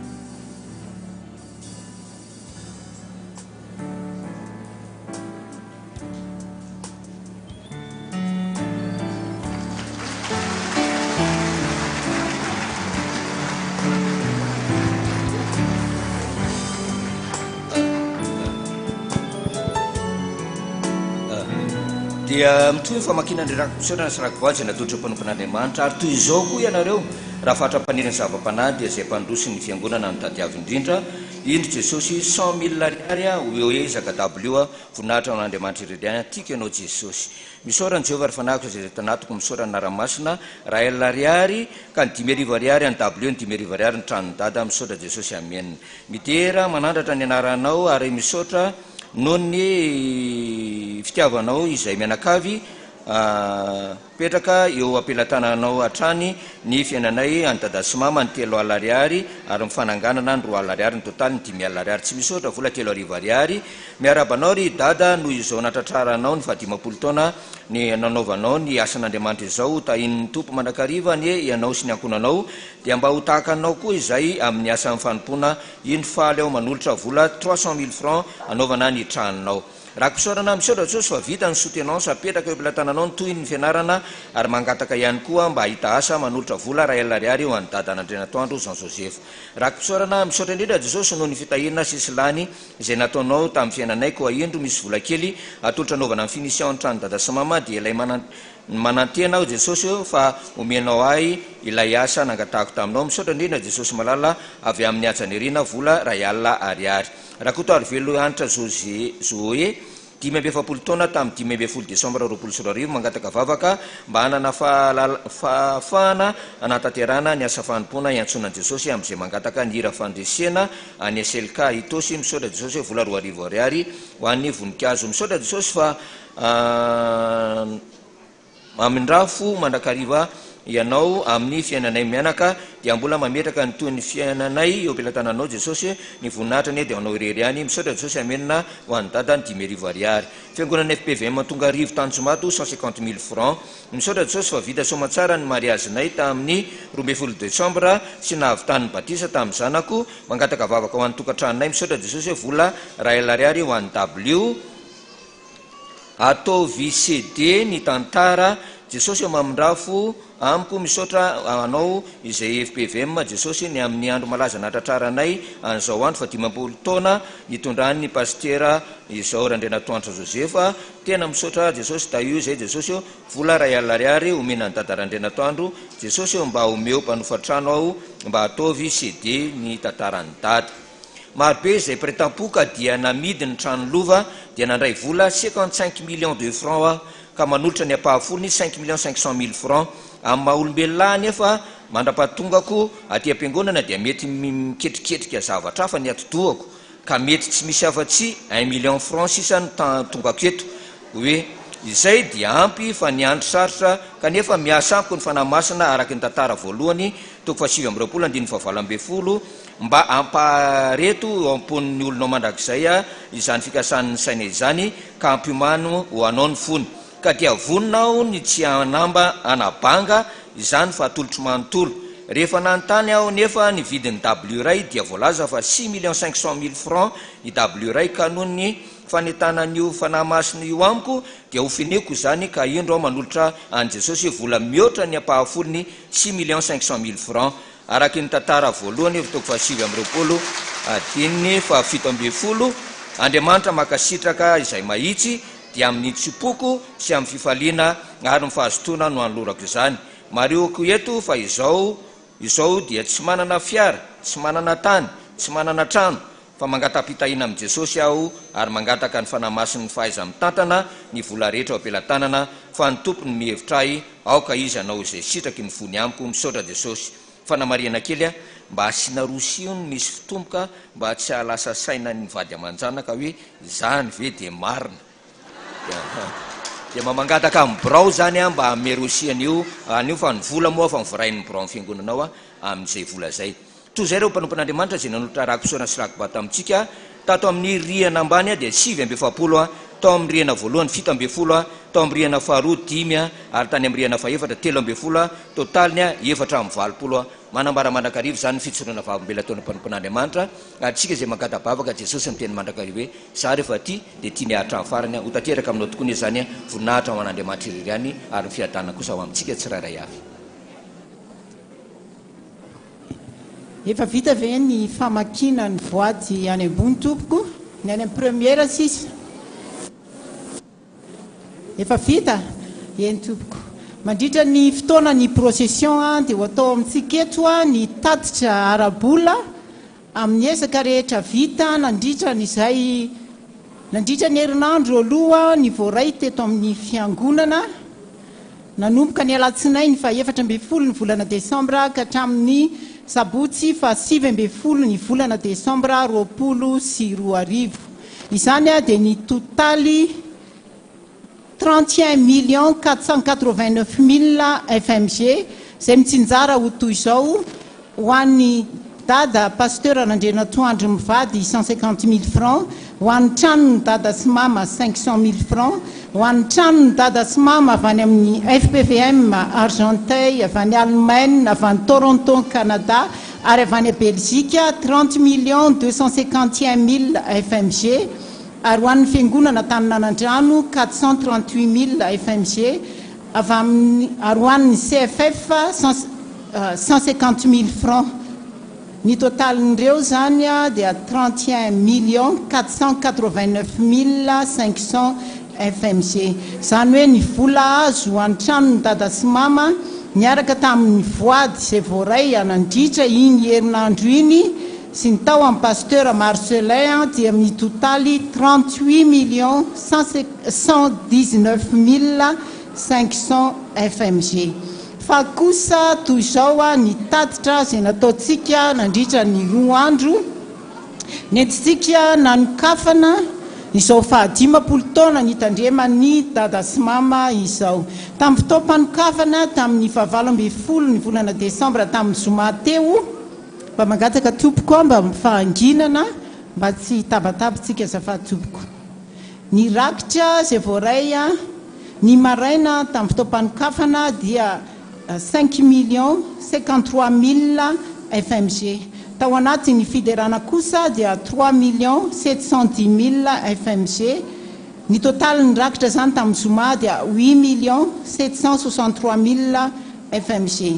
Ny takariva pitahina izay nitanterahantsika omaly ariva kosa dia toy izao ny azo tamin'izany. Ny fitaovana azo dia ny ciment 520 saka, ny fasika 5 mètres cubes, ny impression anivalopy izay natanterahantsika ny procession androany dia nisy nanolotra maimaim-poana nanao ny impression an'ireny. Ny totaly ny vola ny tonona manontolo voaray kosa nandritra ny takariva pitahina no tanterahana omaly dia nahatratra 477,390,000 FMG. 477,390,000 FMG zay mariana etona fa ny 254,865,000 FMG no efa voaray na tamin'ny chèque zany na tamin'ny alalan'ny espèce fa ny 222,525,000 kosa dia ho atolotry ny olona efa napetrany eo daholo ny daty anatanterahana izany dada sy mama menakavy ny komity ny fankalazana ny fahadimapolo taona dia manao etoana ny fisaorana feno era-po era-tsaina era-panahintsika tamin'ny ezaka rehetra nataontsika sahady tao anatin'izay indroa andro zay nanokafana nyzao fahadimapolo taona nitandrema ny reto ray aman-drentsika ireto izay andriamanitra manakare-pahasoavana ny anonitra zay rehetra foinao zay rehetra natolotrao ho andreo ray aman-drentsika ireo ny fikasana ny faniriana trany dia ny avitana aingana an'izao ezaka tsangambato ny fahadimapolo taona nitandreman'ny dada sy mama izao ary farany teo dia nisy ny voaray ny 30 euro mbola fanampiny izay rehetra izay ho fisaorantsika an'andriamanitra fa izy ny nanome antsika matotsika afaka nanolotra andaontsika hitehaka mafy be ho voninahitra andriamanitra daholo zay rehetra vitatsika tao anatin'izany rehetra izany manentana atsika trany ny amin'izay rehetra azontsika tao ny fandraisana anjarany amin'ny boky ny amin'izay rehetra azonao tao indrindra ny angatahilay foana dia ny fitrotronom-bavaka mba havitan'ny asa somatsara mba hisehony voninahitra andriamanitra makasitraka tompoko hitanao ane jesosy hitany ankonanao ane izy hita ny vy fanaovamofonao ane izy ary andehanao fa ombanao izy naizanaizalehanao makasitraka tompoko.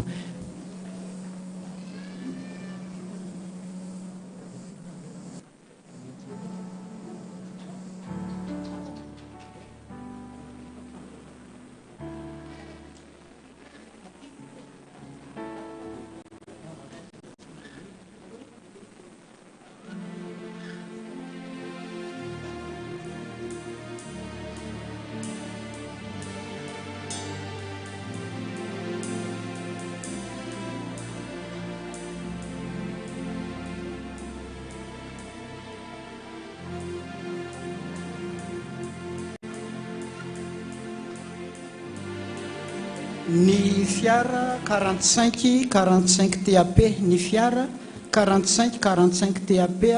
dia mba hangatahana akisaka.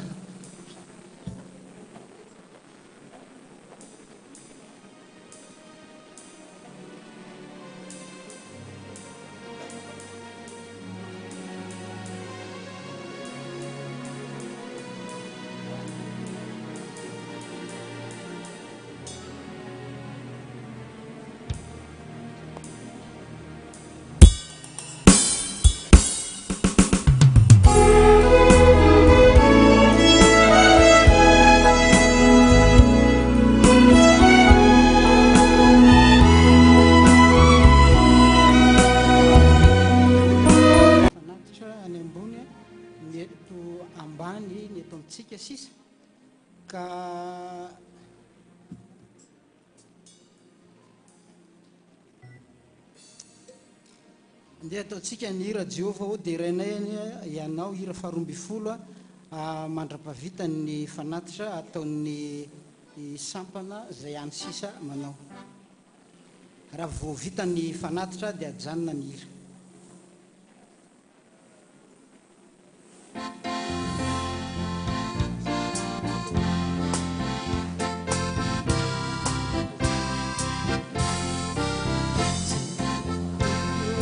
Raina ankalazana iny anaranao izao rehetra izao manaja anao marana io mandratiza barana io mandra Jehova raina ianao ankalaza nani anaranao izarehetry samanatanda baranaio mandra baranaio mandra mpanjaka na izy toko masina ombena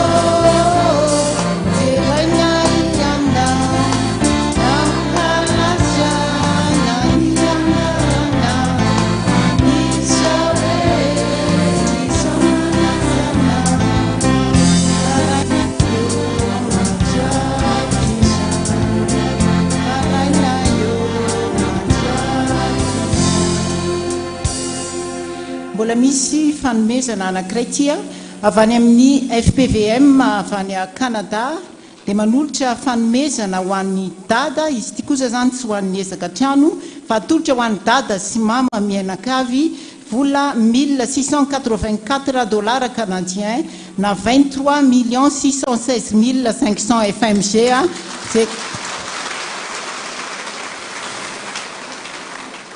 zay atolotra ampifaliana ho an'ny dada sy mama avy any amin'ny FPVM Canada dia ny ao amin'ny FPVM any Quebec sy any Montréal. Isaorantsika anazy be da be zany a Jesosy amaly fitia anazy ireo.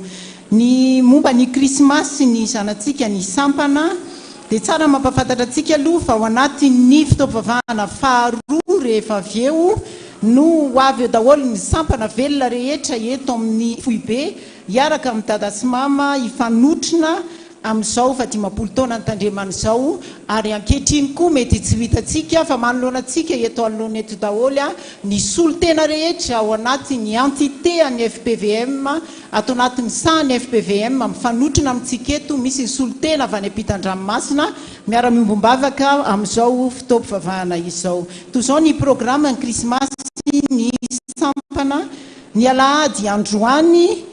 ariva dia anjaran'ny sa ny alatsinainy kosa fa 1 ny volana desambra dia ny mime ny talata fa 2 ny volana desambra dia ny katezaty ny alarobia fa 3 ny volana desambra dia ny fanantenana ary ny alakamisy fa 4 ny volana desambra toy ny mahazatra dia ny sampana CFF makasitraka. Ny rariva dia ny sa zany hoe ny ato ambany a fotoam-pivavahana ho amin'ny toy ny fanokafana fa 10 taona tandremana dada sy mama fa ny rariva kosa any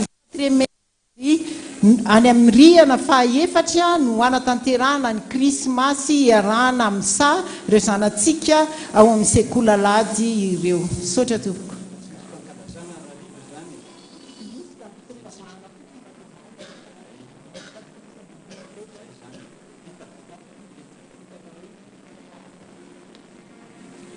Tompoko dia faly be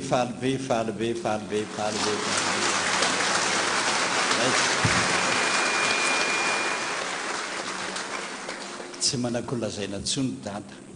sy mama be zay nataonareo zay mihoatra no izay eritreretina hiazaka dia tahin'Andriamanitra daholo fa tsy voavaly reto tsanganany olotra mirakitra ary isika mamiko indrindra Jesosy a mpiaino vavaka metsika izany fanaty zany ho an'Andriamanitra aza diny kely aloha vetivety a fa ilay boky izay hoe miteny amin'ny nofy Andriamanitra tiako izaho mihitsy a mba hanana ny tsirairay avy ianareo ary terizo tsara fa raha hitan'ny olona iny a mihoatra noho ny vola ny angalarany an'iny fa ny any amin'ny province rehetrarehetra ho a efa mangataka hoe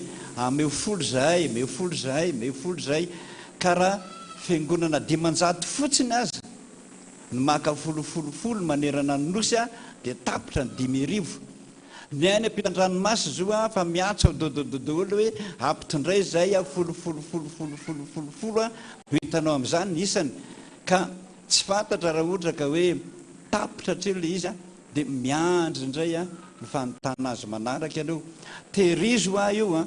zay lazaiko anao rehefa misy zavatra manahirana anao anay a andramony mamaky an'io fa misy lalana zay fa nisoritan'Andriamanitra mihitsy eo a fa tsy no ajaitsika tsy na rahantsika volamena ho anao zany. Sotra tompoko mamiko indrindra ianao Jesosy.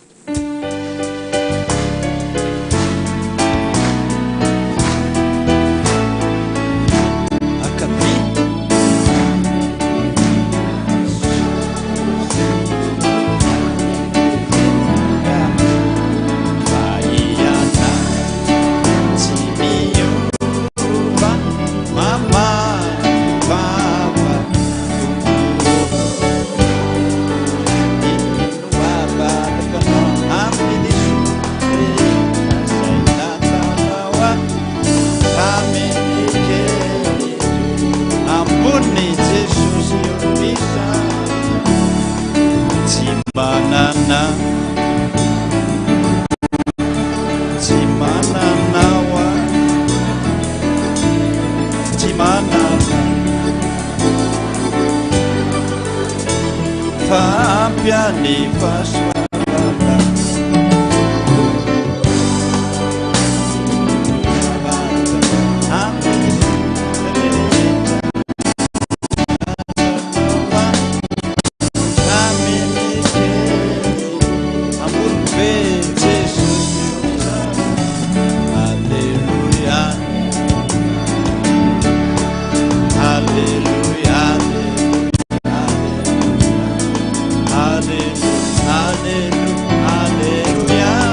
meko atontsika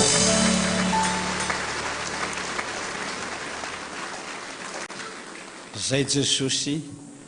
ny fanatitra vitanay azo natonay amin'ny fonay rehetrarehetra Jesosy nideranay ny fahasoavanao ny fitiavanao indrindra fa ny fandeferanao amin'ny fahadalanay olombelona ka nakely ny Jesosy na be iny vokatry ny fonay mba ampitony ny fahateseranao anay sotra Jesosy voninahitra ny ho an'Andriamanitra rery ihany halleluia masina masina masina Jehova tompony maro ianika voninahitra tamin'ny rehetra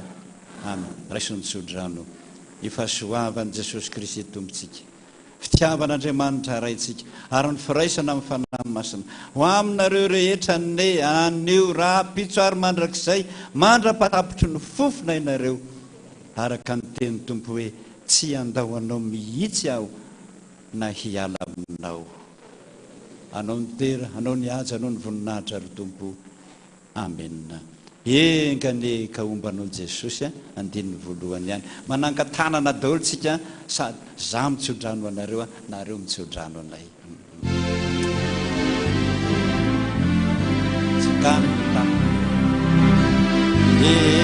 engany kaombanao Jesosy anaty anazava faherina landava engany kaombana Jesosy ombana ombana ombana hoan'ny Jesosy ombana ombana ombana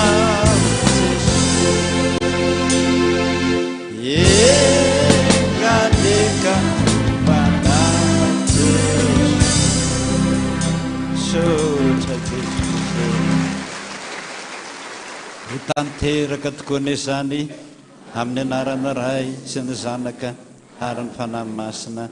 amen voninahitra ny ho an'Andriamanitra rery ihany alleluia masina masina masina Jehova tompony maro enina amin'ny rehetra dia samy tahin'Andriamanitra dolo ho tratra ny Krismasy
Chinangoefu, Sachianda Wefati Atalu, Sachimefata Fatarina, Kaya Fatsa, Kalavicha, Nevarika Sasalane, Chamaharicha.